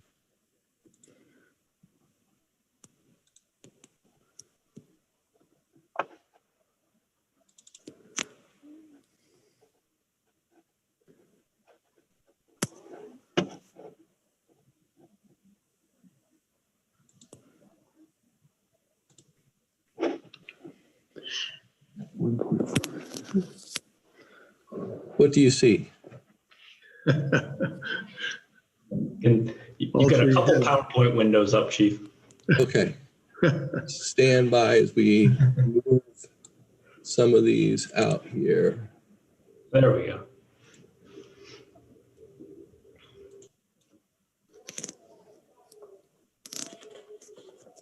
Yeah.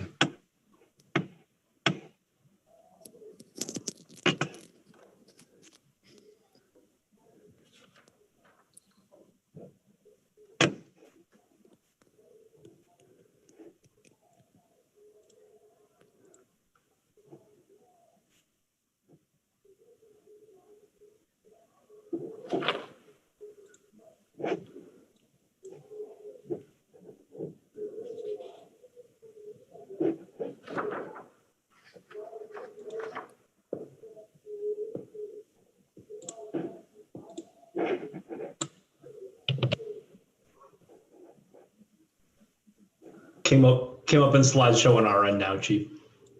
Okay.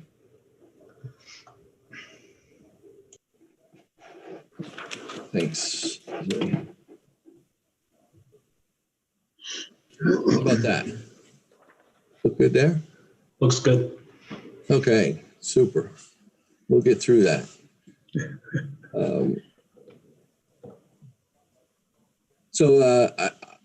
I know I'm coming at this a little bit different than some of our other department heads, and I'm going to just rely on what's comfortable for myself, and that's my fire instruction background. So you're seeing tonight the PowerPoint show of where we're going to be with the budget. I'll just take you through initially here some of the services that we currently offer at the fire department. Primarily, we're a fire and EMS organization. We have 16 full-time staff. That's including our administrative assistant, myself, the 24-hour career staff, and our captain. The department is supported by our call staff, which tonight we have approximately 15 people on our call staff. And I'll say this, since coming through the doors here in September, I can't be happier with the people that we have serving this department.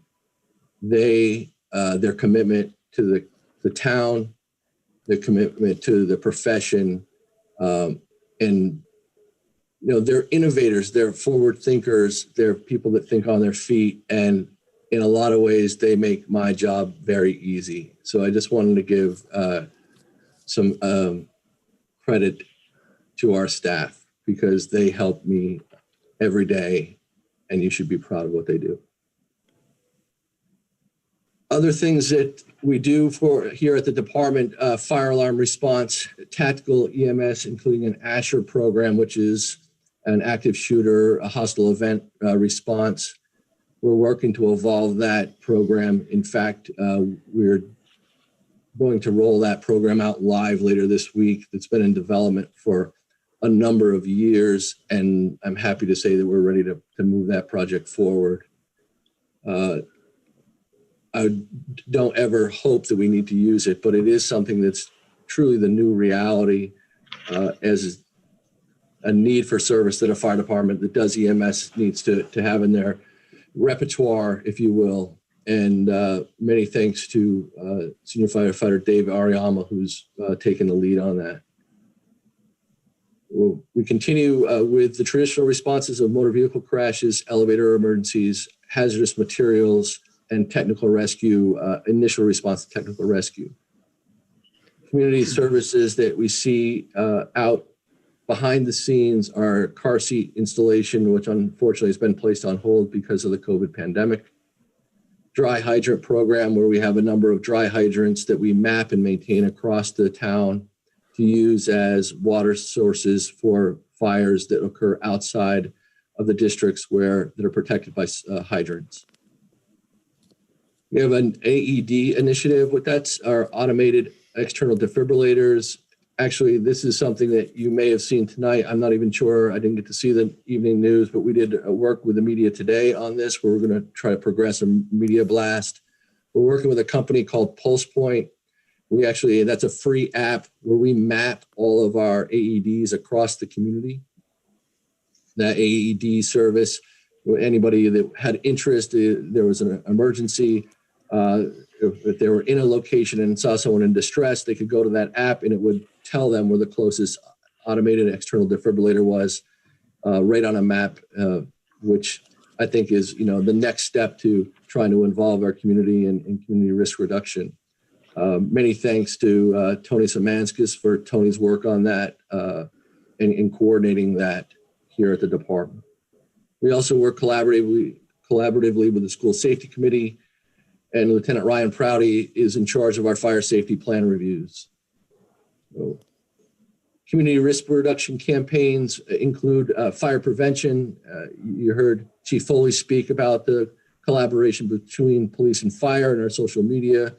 A lot of those messages are initiated by Prescott Nadeau, our public information officer, and he has a great handle on that. You saw we were trying to adapt really due to COVID in Fire Prevention Month in October, and our staff really knocked it out of the park with trying to include our community base in our social media campaigns and allow the public, invited them into the station and did a bunch of media releases and informational messages during that time in a non-traditional format for the department. Another program that we have worked on here at the department is a fall prevention program. Again, this is another Tony Szymanskis program. Tony worked with an agency to get nightlight programs have nightlights available to install for at-risk populations for folks that are transitioning from bed to the restroom in the evening. And actually, we can provide free nightlights for them to navigate the way so they don't trip and fall. So your fire department's not just always answering emergencies. There's a lot of work behind the scenes that are happening across the organization, and I want to make sure that the community knows that. Moving on to the operating budget, you see a 1.4% increase in the operating budget and a 5.6% increase in the administrative line. And tonight, I'm happy to let you know that we were able to move forward with the promotion of our deputy chief. And I believe you heard about this through Town Manager Wells. But yesterday morning, I was able to announce the promotion of Captain Timothy Gary to the position of deputy chief. That promotion will be effective on January 4 of 2021. Tim comes to the department, really the rock behind here to support myself and provide me. He's helped me along the way to learn the ins and outs of the department in his role as captain. And I know he's looking forward to the new challenges that will be assigned to him in that deputy chief's role. In the administrative line, you also see that when Shirley and Eric and I were talking about breaking that line up and to actually look at what we're spending money on, we had in our FY21 budget under the office supplies account materials that were related to computers, computer software and computer software applications. And we felt it more appropriate that we actually break those out. So you'll see the addition of computer equipment and computer software. So it actually represents what we're spending that on. And that's Office 365, email services, and IT support that we get through Dominion Tech.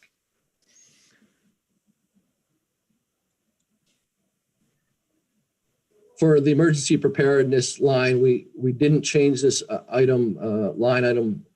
In fact, there was a lot of activity that occurred because of the police department's work here, where the police department grant, and Chief Foley just spoke about this, where they worked to write their grant, and that has in turn increased our operational capacity here at Fire with a run of direct fiber optic line between police and fire to increase connectivity, which will allow us to build out our emergency operations center capability.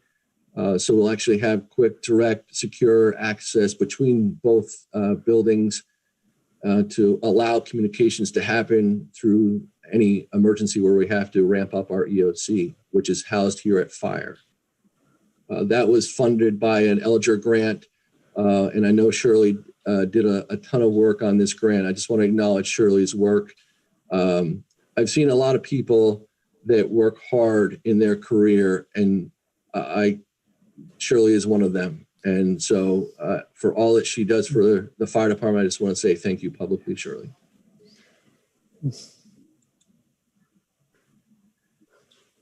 Moving on to the equipment line, the most notable change you're going to see here was in firefighting equipment was our turnout gear line and hose. When I talked to Town Manager Wells about this, we looked at our total firefighting gear inventory in about October. And when I started looking at that, we found out that about 30% of our gear is out of date. And you say, well, what does it mean out of date?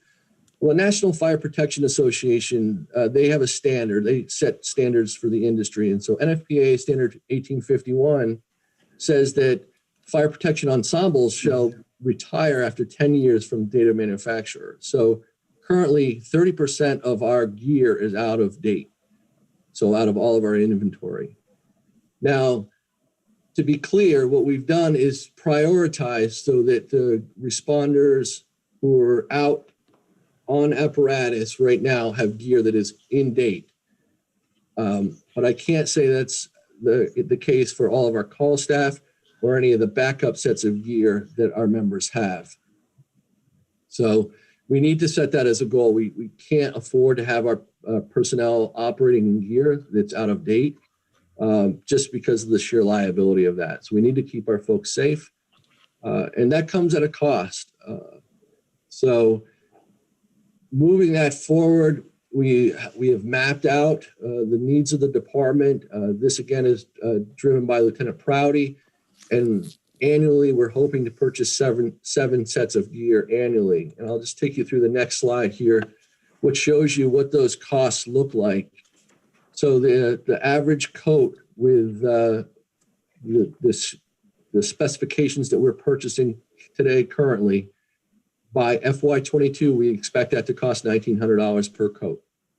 The turnout pants and an escape belt will be around $1,500. A fire helmet is $400. Fire boots are at $400. Firefighting gloves are at $120. And a firefighting barrier hood is $120. And you say, well, what is a barrier hood? And really the fire department and the industry over the last several years has realized what we've assumed for a long time is that every fire we go to is essentially a hazardous materials event, and we are subjecting our firefighters to carcinogens. So this firefighting barrier hood has another layer inside of that material to try to protect our firefighters from having their skin absorb any of those carcinogens. This goes hand in hand with the need to launder our gear after every incident that we have any contamination. So we have what we call an extractor in the firehouse. That extractor is essentially a large commercial washing machine that essentially cleans all of our gear of any contaminants and carcinogens. Well, why that turnout gear is in the machine, our firefighters need a backup set of gear. So most of our folks have a second set of gear. available. It, again, may not be compliant. It may not be in date, but we need to work on that. So that is something that we worked on to develop a more robust capital plan, and you'll see that later on as we present capital needs. The other thing that we moved to capital was fire hose. As I came through the door here, we've had a number of fires, which Chief Morton tells me has been the anomaly, and so he doesn't know what happened since I came through the door. But one of the first fires, I said, all right, well, we're going to turn over the hose and wash the hose, hang it up, and put the new hose on, usually off the rack. And unfortunately, we don't have spare hose on the rack right now. So we identified that need, and we're going to try to start plugging away at that this year through our operating budget. But truly, in the future, I've asked to include that in our capital plan, so we have fire hose available on the rack, so we can actually replace it when we have incidents. Other things that we're working on here, again, I told you that our staff is a group of innovators. We're currently evaluating our hose and nozzle layout. We have an assortment of different nozzles and hose configurations across our engine companies right now. And it's just not a good way to do business. If you're trying to train a number of folks on fire flows and how to run a complicated fire pump, I'd like to have uniform nozzles, uniform flows, and uniform hose configurations across all apparatus. So we have a set pump discharge pressure, and that it doesn't require an advanced degree to pump some of our hose lines. So that's a project that an entire shift is working on, led by Lieutenant Soper and Prescott Nadeau. So great work there in trying to evolve a uniform deployment of our resources, which is only makes logical sense for our staff. For SCBA, we have a normal SCBA plan through the normal operating costs include maintenance for any repairs that may need to occur through damage that occurs or what have you on things that are not covered under warranty, and then annual fit testing costs. Chief Collette, before you move off that previous slide, is it okay if I ask a question? Please do. Great, thank you. So I have, I'm an engineer, and so my question is going to show my lack of understanding of how you fight fires. But I would think that when you're fighting certain types of fires, particularly if they involve the ladder truck versus, let's just say, a pumper, I shouldn't say just a pumper truck, a ladder truck versus a pumper truck, you would want to have higher flows, higher pressures. What am I missing? So what you're missing is we have hose diameters that vary, Jeff. We have an 1 3/4 diameter hose. We have a 2-inch diameter hose. We have a 2.5-inch diameter hose. So each one of those hoses has capacity, if you will, for total flow. And depending on what you put on it for a nozzle, you may or may not optimize the flows on that. Or you may see that an 1 3/4 hose with a different, what we call bowl size, which would be the interior diameter, right? So this is all, specific to a manufacturer because they're all trying to sell a better mousetrap, if you will. So you can get equivalent flows from an 1 3/4 hose from a certain manufacturer to another manufacturer's 2-inch hose. And so I want to make sure that we actually deploy a set model across the organization. 1 3/4 hose with a 150 gallons per minute of flow, either through a smoothbore nozzle or a combination nozzle, which is one that allows it to spray out like a shower curtain, a shower head would, but have fixed pump discharge pressures. And that's all based upon the friction loss in the lengths of hose, the lay of the hose. So you're certainly right. A 2.5-inch hose off the back of the fire truck with an 1.1 smooth bore is going to flow about 265 gallons a minute, where a bumper line on the front bumper of the fire truck with 1.75 is going to flow 150 plus gallons a minute, 150 to 185 gallons a minute. But I want to have that uniform across the department. Hey, I mean, certainly your call. Does that mean you'll be buying hose from just one manufacturer? You choose a manufacturer because you like their range of products and that's what you stick with?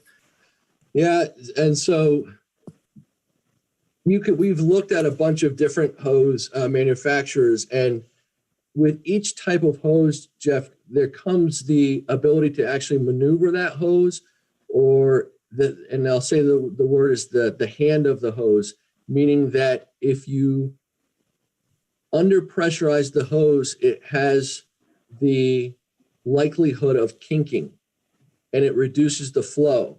So if the wall diameter or the construction of the hose is subpar or is not self-correcting and it's going to kink more often, you may buy a less expensive hose that unfortunately is going to kink, but in fact, it won't flow that because it kinks on every corner you go around. And I've yet to be on a building fire that we don't make at least 4 turns as we navigate that nozzle through the building. So we actually buy high quality hose that has the capacity to withstand kinking, has durability to it, a stronger life expectancy, and keeps our firefighters safe. I ran into this in the city of Burlington where we bought a budget hose that unfortunately didn't meet the needs of the department. And we worked out a negotiation with the manufacturer where they replaced the entire fleet of hose that we had ordered because it was subpar. So our staff is looking at that right now, and I expect them to make the recommendation to me next week about what that hose is. Good, thank you. You're welcome.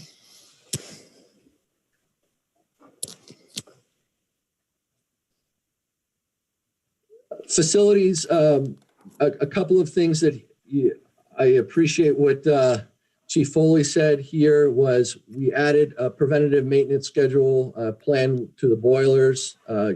As I understand it, the boilers had to be replaced in the recent past. And so this will help ensure that we're not caught off guard with the boilers and their upkeep, their annual upkeep.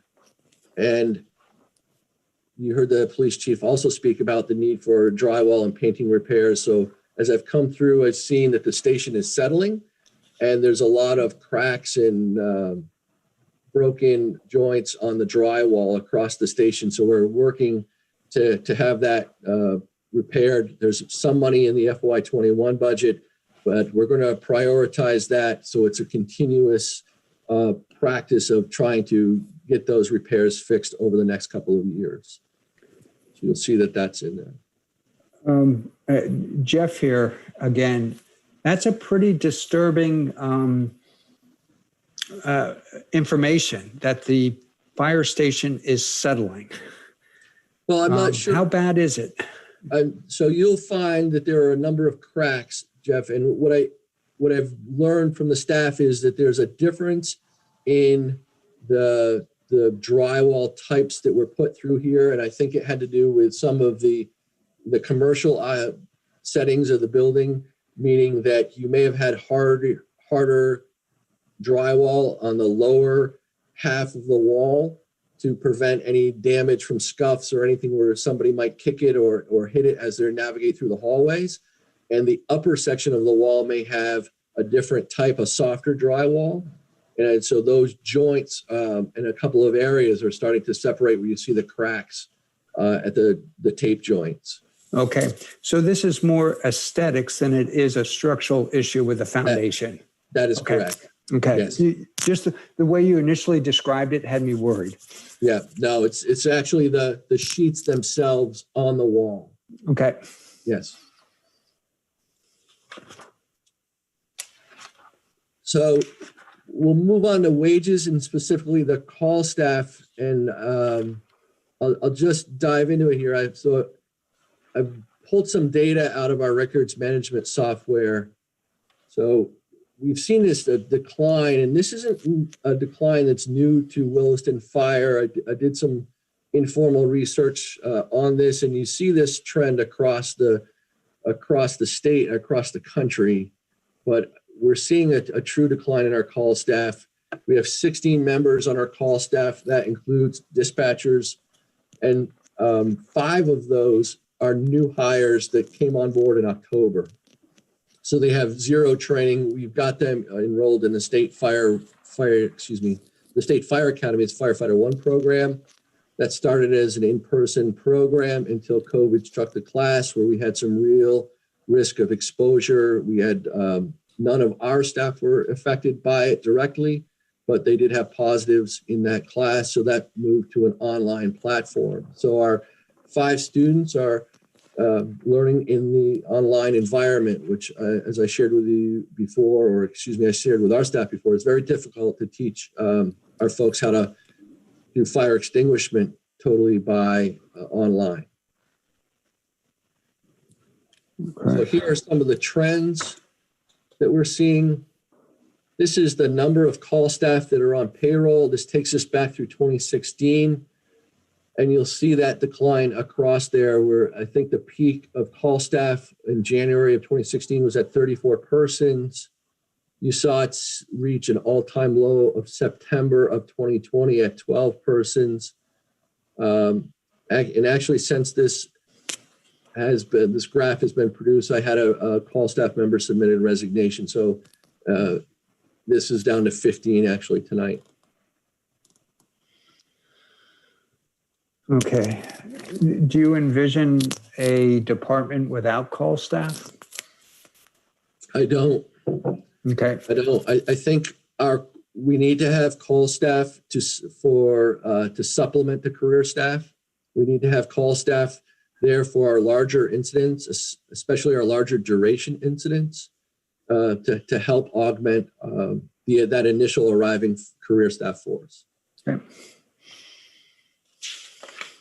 This goes hand in hand with the number of personnel on staff, but this is really the budget itself, and this is the number of hours paid to call staff.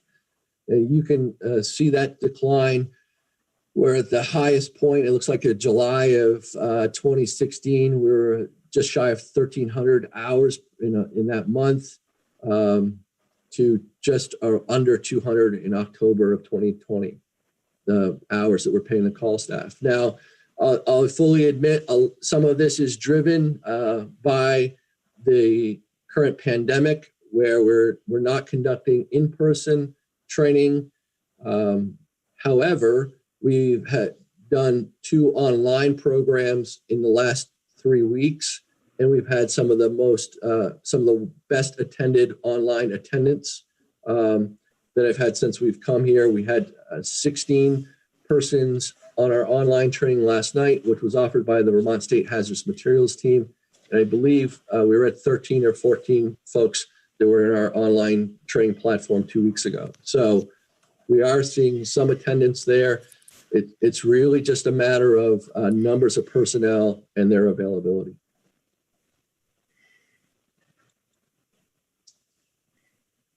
Here you'll see another data point where I pulled out the total number of personnel responding to building fires out of our records management software. And I'll say this, is that this number of personnel includes any dispatch personnel or people that are sitting in the fire station. So it's not necessarily hands-on, boots on the ground at the incident scene. In 2017, we were able to put more than 10 people at some point in the incident on the fire ground 3 times. In 2020, early, we have not done that. And then I'll break out on the next slide what we've truly done for all numbers here in 2020. But that's a pretty alarming trend that you see numbers of 3 and 4 persons that are responding to a building fire. The benchmark for the building fire response for on scene is 10 persons in 10 minutes. And that's why you see that red line at the 10 persons across that graph. Here is the 2020 data. So this is all building fires through September 30th of 2020. And we've only met that once, August 14th. And that was the fire on Redmond Road that we had at the facility at Redmond Road. These are numbers that concern me, and we need to advance this. I wish I had better data. I'd really like to be able to produce the response time for the second arriving piece and the later arriving pieces, and I'll get into that in a little later on when we talk about dispatch and dispatch services. Chief, one thing I would walk away from that previous slide you have is you're looking for more of the professional staff, firefighter, EMTs. Well, I'll say, Jeff, that all of our staff I would consider professional. I'm sorry, I didn't mean it that way. Well, I understand. I would say that our career staff, we need to work on our career staff to increase the number of persons that are sitting in this fire station available to respond. You know? You're always going to find me to be a stickler for increasing staff, and the thing that unsticks me is safety. And this would be a safety question, a safety issue, I would assume. It is. Okay.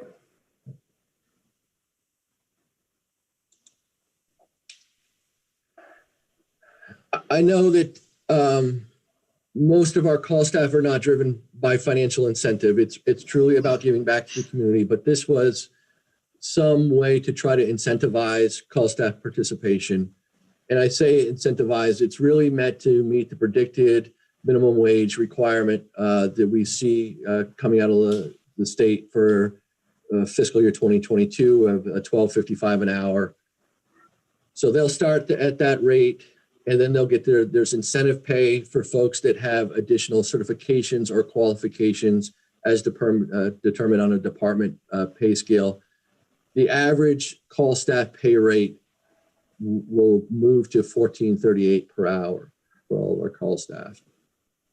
Despite this, because of the current call staff numbers, we have not increased the wage line on the call staff. Okay. So that still sits at $75,000.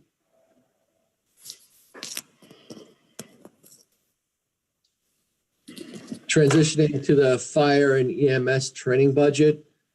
This budget was heavily influenced by the work of Prescott Nadeau, who helped guide me through this about the needs and the vision of the department from his perspective outside of my short tenure, and I appreciate the work he did on that. So the vision is about $10,300 for in-person training. Something new to the organization that I would like to bring is actual live fire training days. These trainings are required through ISO, and we have yet to do it outside at the Fire Academy. I know Chief Morton has done a lot of acquired structure burns through the department. This will take us to a controlled setting at the Fire Academy, where I envision partnering with Vermont Air National Guard Fire Department and the South Burlington Fire Department to cost share and allow all of our staff to operate at the training academy in a controlled environment, in a safe environment. But also we work with them in the mutual aid capacity, so it allows our members to network with their staff as well. So that's a vision for fiscal year 22. Our EMS continues to be the bread and butter of the department. We run about 1,000 EMS runs a year. This continuing medical education cost, this is paramedic cost share, outside instructor delivery, and continuing education to account for keeping our members fresh on EMS. $4,000 is included in physical training props. There are a lot of props that are out there that allow our members. It's difficult to get acquired structures. So what a prop does is allows our members to replicate situations that they're going to find out in the street at a low cost and not have to wait for the next building to be torn down. So that includes a commercial door prop with multiple lock designs, including a padlock, forcible entry for padlock, some cutting. So we can actually teach our members how to cut with circular saws. And then we have a roof prop outside of the firehouse, but it needs to have some modifications built up. So there's some money for the lumber there and the replacement of some of the modifications we would do on that. You'll see $5,700 for officer development and non-traditional training platforms. We have, as I said before, we've adapted to the COVID environment with our online training. We bought some new subscriptions with software developers and simulation software in the last couple of months. And this continues that because we're having great success with these software applications. The nice thing about this is it doesn't take, it takes the department and it exposes us to a greater audience. So it doesn't have to be some parochial education where I only teach the department what I know, or our own members only know what they know. This gives us exposure really virtually across the world to modern fire tactics and fire research. And some, the leaders of the industry really are sitting at our fingertips on a video platform in front of us. So some of the new things that are out there include this simulation software where it allows us to take a photo of a building or multiple photos of a building. We can apply simulated smoke, fire, victims, and actually challenge our people on strategy and tactics. And what if you encountered that? And these are real buildings that we put into the software and could simulate it here with our current conditions. And it's been pretty fantastic. I've seen the group work with that software in the last couple of weeks. It's a new program for us, but I'd like to see us continue that software in the future. Dispatch services. One of the new items that you'll see here is that we used to pay dispatch on a per call format. So each time that Shelburne Dispatch would hit a tone for us, we would have a fixed amount that we would pay. In speaking with the Shelburne town manager, we were working on a fixed cost negotiation with Shelburne Dispatch of $58,000, which is about $2,000 more than the current year, which I think will be in line with what we're asking of them. Shelburne it wouldn't cost us per call, so we wouldn't have to reserve the dispatch or reserve having them tone the incident for us because we were fearful of a couple $100 fee for service. One of the things that I've asked Shelburne Dispatch to do, and they've been great to try to help us do this, is to build a CAD link to our records management software. And what that means is that Shelburne Dispatch works with a program called Spillman Technology. Spillman is the CAD technology that is run by the state of Vermont through the state of Vermont Public Safety. Unfortunately, what I've since learned is, and I knew that they were going through a transition where they had a request for proposal on a new dispatch CAD, is that the state is reluctant to allow us to move forward with that CAD link because of the current transition and RFP.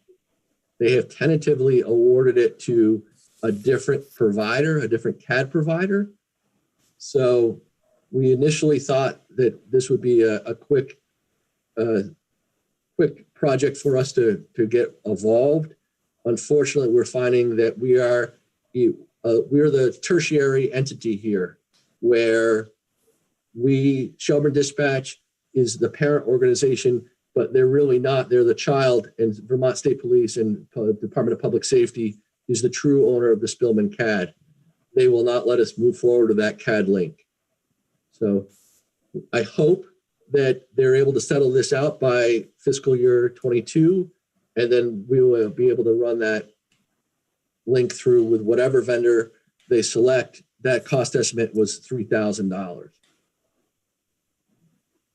Until then, we continue to write our reports manually, and we have a very difficult time capturing the unit responses for our later arriving apparatus. Shelburne Dispatch at this time only has the capacity to record the arrival time of our first due piece. So whatever the first unit on scene is, that is the unit that is recorded in the records management, in the narrative, and then we transcribe that into our records management software.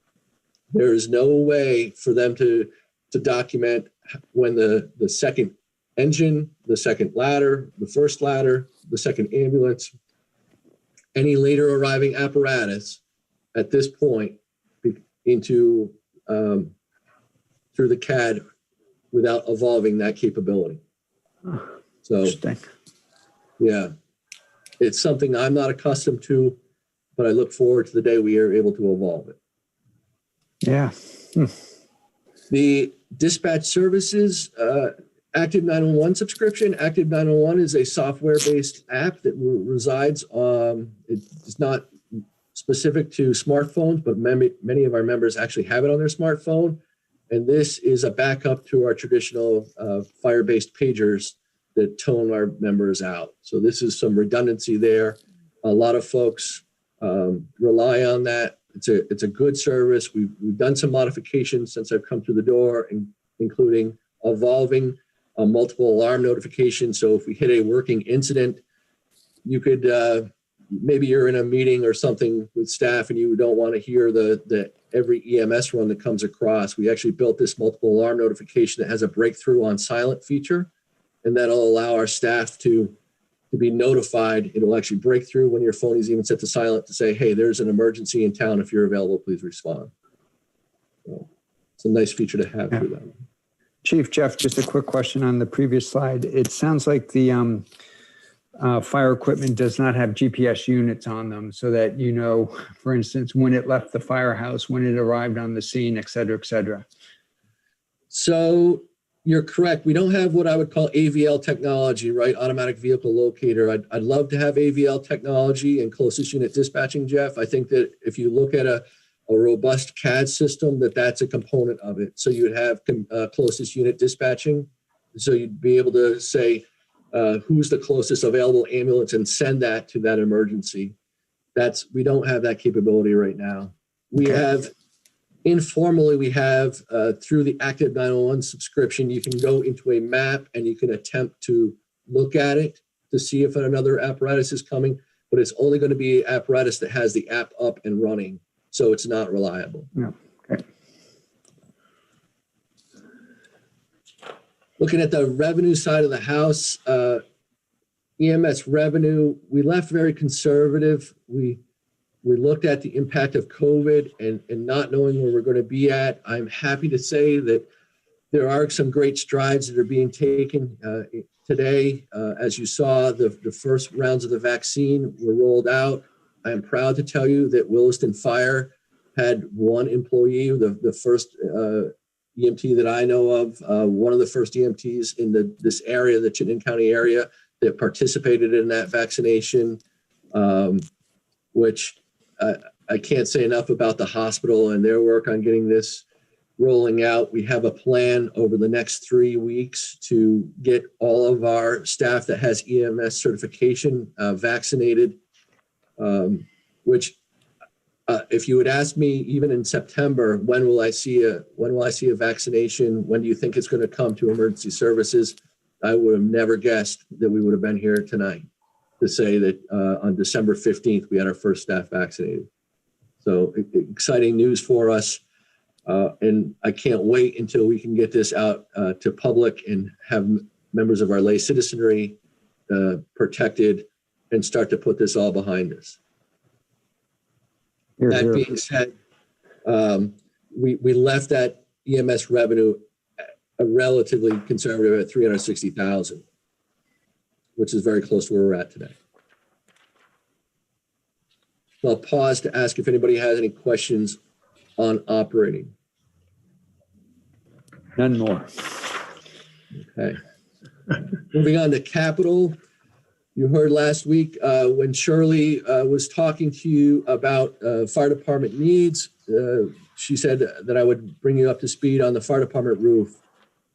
We looked in September, the staff here said, hey, we need to take a serious look at the fire station roof. We had 3 vendors come in to the department to look at the roof, and each vendor actually put forth a bid. Those bids ranged, I think the high was $130,000.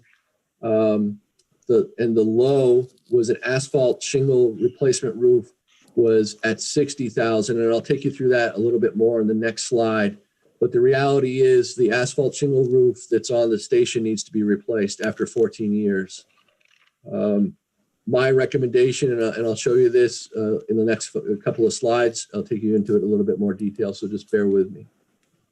Other items here that are unchanged in capital budgets include paving, where we deferred that money for fiscal year 22. The boilers were also unchanged. In that fire annex, which is an area where the command staff cars are parked. We deferred that in building modification at this point. One, to meet the potential COVID impact. It happened here in FY21, and I think we can put it off safely in FY22.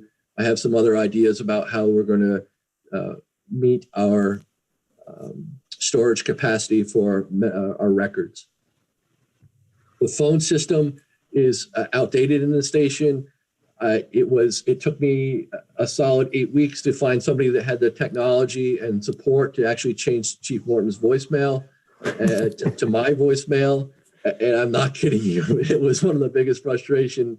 I reached out to anybody that I knew that could help me with phones, and we were able to finally navigate that. But even simply to try to change the times and keep the times up to date with the time change, it was, we have an antiquated phone system. As I understand it, the phone system was actually donated to the department when the station was built. And so it wasn't actually part of the station build. So it was used when we got it.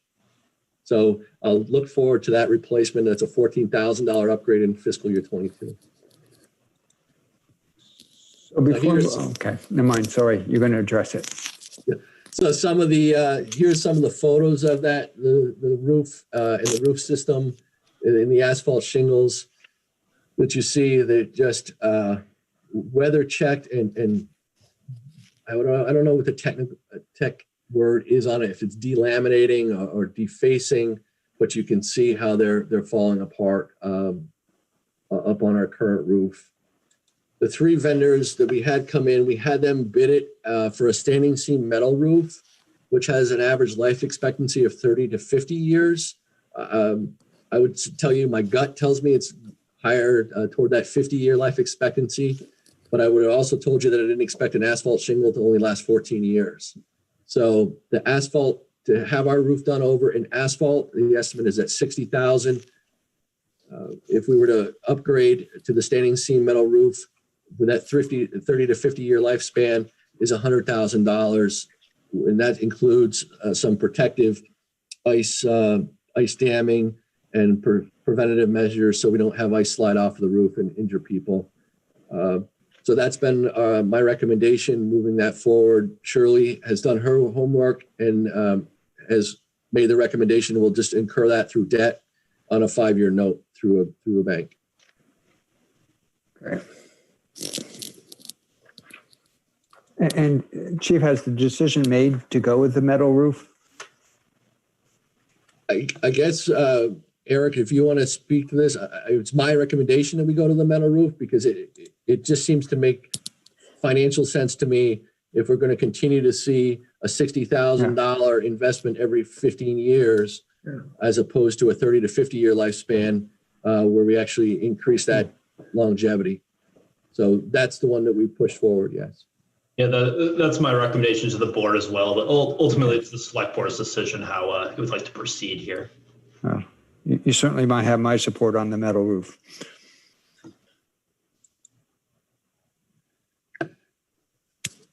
looking at each capital budget, and we'll, as it deals here now, not with buildings, but their command vehicles, we've made no changes in our recommendation on the command vehicles. That's our Car 1 and Car 2.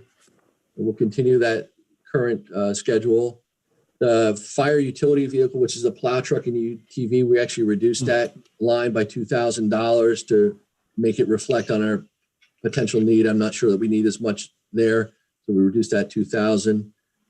The defibrillator replacement replaces not only the fire department defibrillators, but all the defibrillators that we have placed across the town. So the ones that are in the town hall and then also in the police department, we manage all of those. Because obviously I would consider us to have the technical expertise on those. So that project continues to replace the AEDs, but it also replaces our 12 lead devices, which are the more tech savvy devices that our paramedics and advanced EMTs can use for diagnostics, much like you would get in the hospital. And those machines come at a very high price. Fire tools, meaning the hydraulic rescue tools, those are the tools that we use for vehicle extrication. Those average in cost between $30,000 to $50,000 a set. So that's why that's in capital. We're making this a recommendation of no change. We continue to that current funding. The fire IT server with no change. And we reduced the fire radio budget by $12,500. The fire SCBA compressor note was no changes as well. What's new in capital budget? Our turnout gear, as I said before, has transitioned to capital. The need to purchase 7 sets annually with that 10-year lifespan and to cycle that through to get rid of the 30% that's out of date runs around $4,450 or $4,440 per set. So that's why you see that in capital. And then we've also added $5,000 a year for the fire hose. And once we get a better idea what FY23 and 24 look like, once we build that inventory up, my guess is we'll be able to sunset that number a little bit, but we've just got some catching up to do. That's why you see that number so high.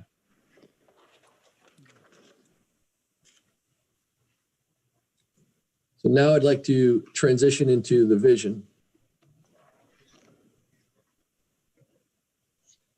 So one of the things that I've tried to share with Town Manager Wells is that I would love to work on a community-driven strategic plan for the fire department. I think that I could come to the department and I could make suggestions, but my vision would be biased. It would be myopic, if you will. And I think that it would be great to actually get some external stakeholder buy-in, to actually have the community talk about what they want of their fire department. So instead of me telling you that we need to have X number of staff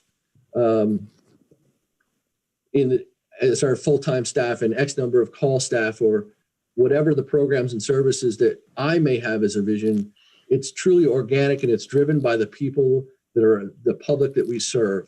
And this is offered to the department by a group that the Center for Public Safety Excellence, and they would be able to come in and do this program and actually evolve our 3 to 5 year strategic plan for us instead of me developing it internally with that potential bias. So this is some of the services that would be offered out of that community-driven strategic plan. And I won't read it necessarily to you, but it does help us with the traditional SWOT analysis that I'm sure all of you are aware of. But really, maybe there's some service gaps that we never realized because we only know what we know as an organization. We haven't evolved there yet, and we look at opportunities across the community. And maybe there's something there that we could help address. So, but it really sets the vision, the strategic initiatives and goals for the organization moving forward. It gives us, essentially, it's a roadmap, but it's a roadmap that's driven with input from both the internal stakeholders, meaning the career and call staff, as well as the public themselves. Staffing is, as you may have led to earlier, as I'm showing you all the slides about the decline in call staff. Staffing is a real issue. You know, NFPA, as I told you, they established standards, and Standard 1720 is the organization and deployment of fire suppression and EMS operations by volunteer fire departments. And even though we have career staff, we actually fit into this volunteer fire department standard. And so their guidance here in the staffing response time, and we tried to give Eric a shout out, and he tried to get some work, and Melinda tried to get us some work out of planning about GIS mapping to show the saturation of the town. And it really comes down to the saturation of population and density across the town, and to show what our minimum staffing numbers, if we were to actually be 100% compliant with this NFPA standard, what it would look like. Unfortunately, we couldn't find that. We reached out to the regional planning group, and they didn't have it mapped either. It's something that we could work on in the future to help guide our decision-making processes. I think that data drives good decisions, and informed data with good metrics helps us make informed decisions as community leaders.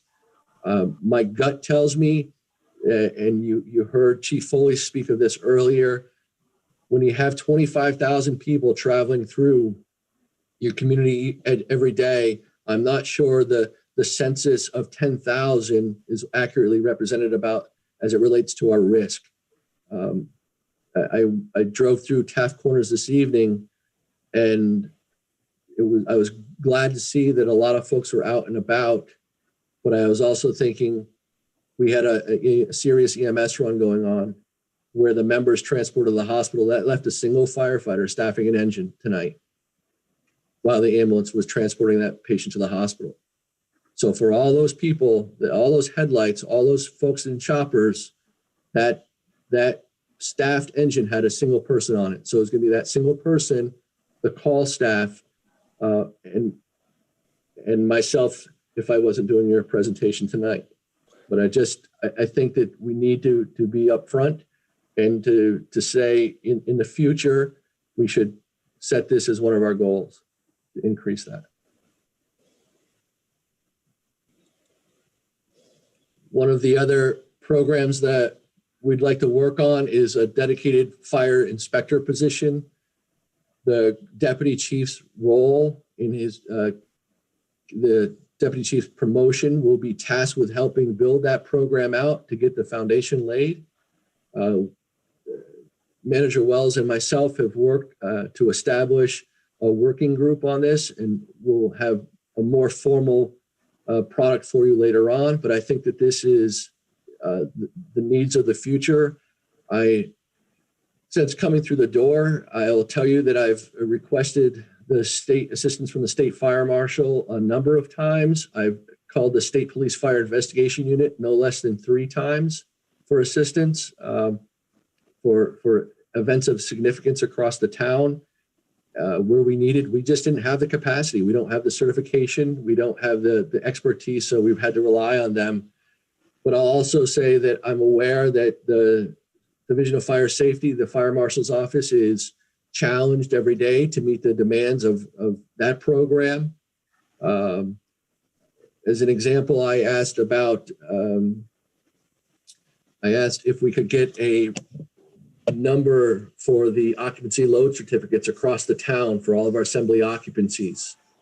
And they're unable to produce that, which I've thought was odd that I wouldn't be able to get that from them. So I think there's a lot of room for improvement for us here at the fire department to be active in pre-fire planning, to be active in the fire safety plans review, maybe evolve an apartment registry with a valid inspection program so we can catch any of these fire safety issues ahead of time, and to take over the time of sale inspections, which I've had that discussion with the state already, and they're on board with allowing us to do that. But these are all projects that I see as projects coming up. As it relates to dispatch, I'd like to evolve our ability to capture data. I said to you before that I think data and good metrics helps us as community leaders to drive decision-making processes. We can't do that without increasing our data. And through dispatch, that's one of the ways that we're going to do that, to have accurate response times, have accurate unit times. We need to improve our radio communications infrastructure.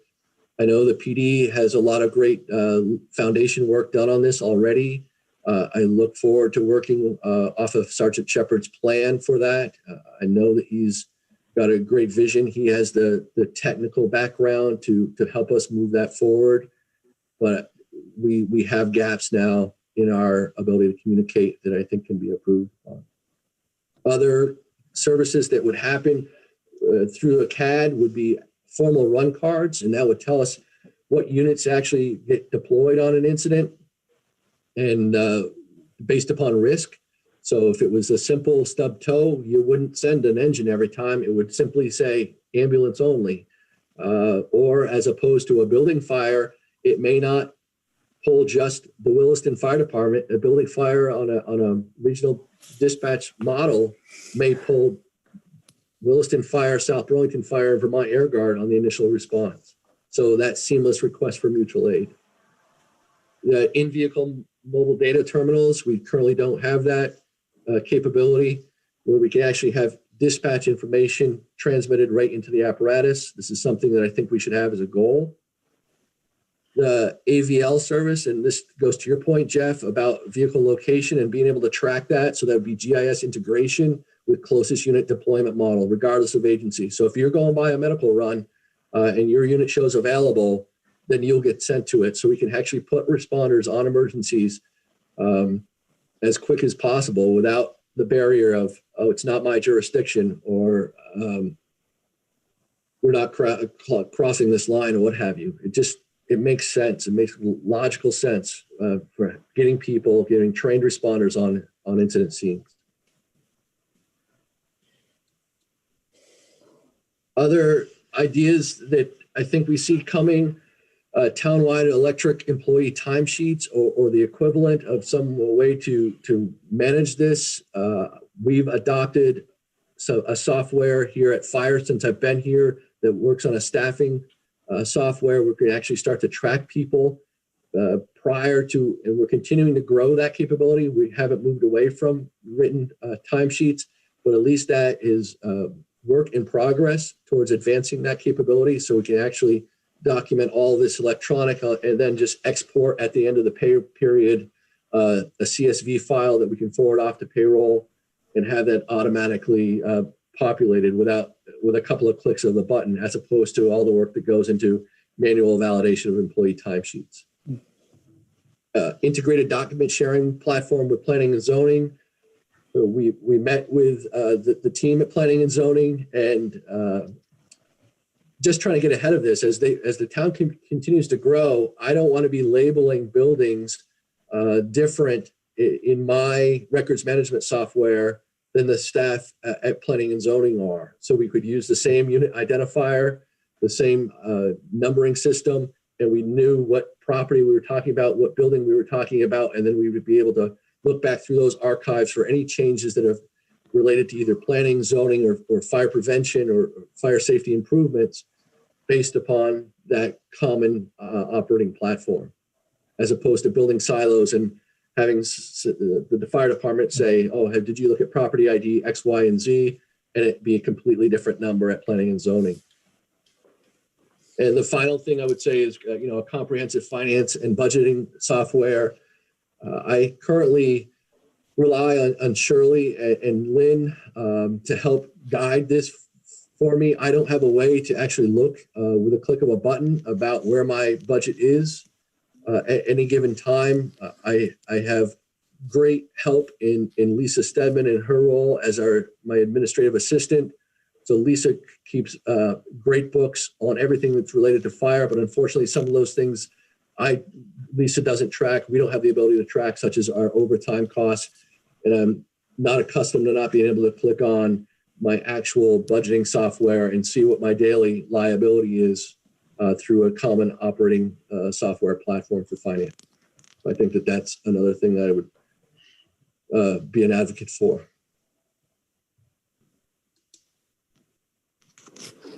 So maybe a little bit different format than some of our other department heads. I appreciate your time. I look forward to your support as we push this FY22 budget forward. I appreciate your confidence in your selection of me as your new fire chief, and continue to look forward to working with you and the town in the future. Thank you very much, Chief. Very comprehensive report. It's nice to have new eyes take a look at things in town, so we appreciate that. Any final questions from the board? Hopefully one quick one. The proposal for the inspector, the previous versions, we looked at that, pretty much the revenue that would come in would pay for that program, if you will. Is that still the concept? That would be my model that I would push forward. Yes. Okay, good. That's Good. it. Thank you very much. Appreciate your input. Thank you. Thank you. Nice job. So we're on to the last thing is other business. And I think the only thing we have here is a short discussion on the legislative letter that Eric sent out to us today. Yep, and apologies for a little tardy with that. I pulled elements from Bill Hinman's previous communication to the board and framed it a bit. Bill did get back to me this afternoon. He reviewed it and just had a couple minor adjustments, but I would just ask the board for any feedback, and I can finalize that with Terry and look for a motion from the board to approve that. And just to back up a second, this is looking at the issue we've discussed regarding commercial property valuation and the CLA moving ahead. We've had a good dialogue with our legislative delegation, and this letter coming from the select board would be to the leadership in the legislature to alert them to this issue as well, and just have a number of eyes on this issue as we see it as a statewide problem moving forward. So what I'd be looking for you to do is to review the letter, send recommendations for revisions to Eric, and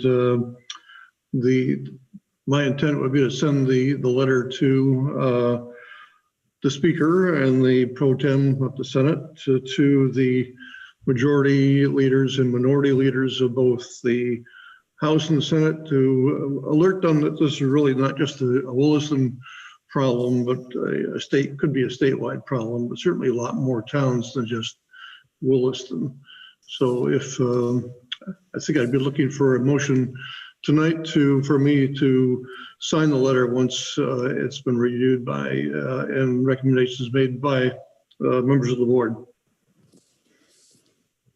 I would make that motion. I'd move that we approve or authorize the chair to write the legislative leadership in line with the letter that has been presented today by the town manager, subject to edits and revisions. There's a second.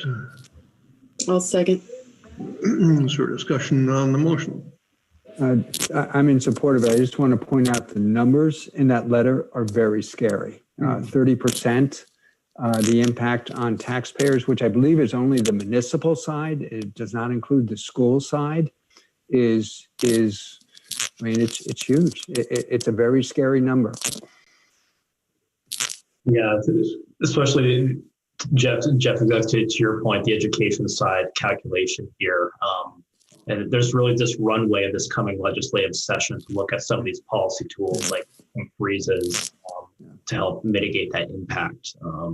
So we're hopeful, and our delegation is well aware of this now. And I've made other managers aware of this, and VLCT advocacy as well. So we're hope that Wilson's kind of leading the way in this discussion right now. We continue this momentum as the session starts.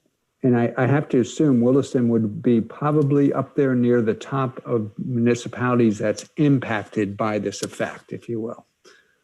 To Bill, with our grand list is about 40% commercial, and okay. that's probably the largest. Yep. Okay, well, thank you for putting it together and getting it ready to go. I won't have any comments on it. It's other than knowing it's scary numbers, I won't be able to provide much help. Any further discussion on the motion? If not, all those in favor of the motion, raise your hand. 1, 2, 3, 4, 5. So we're good on that. Any other business that we need to talk about tonight? Terry, I just mentioned briefly as we close, so we've wrapped up all the department budgets, and if there's any information the board would find helpful from the manager's office as you begin your review and deliberation on the budget in the new year, just please be in touch. I'll get that together for the next packet, and surely we'll have a report for the 5th on the fund balance, as that'll be a key component of the revenue conversation moving ahead. Good. I thought I'd give a quick update. You heard Aaron talking about the grants. So remember a couple months ago, we talked about the large government expenditure reimbursement grant that we applied for that was like $252,000. So the final reimbursement was due on Friday, and that went in, and the combination of our 3 reimbursements was just about $9,000 lower than our grant. So that allowed, the 2 big projects there were the police department renovation to be able to allow the officers to be 6 feet apart when they're there working, and the emergency operations command center, the new fiber optic line that Aaron was talking about that was put in there, but tons of supplies and PP&E were purchased through that grant. So hopefully most everything will be approved. Nice. Anything else? If not, then happy holidays to the board and to all of our community members who are watching tonight or in the future. And I'll see you next year. We are adjourned. Right. Good night. Happy holidays.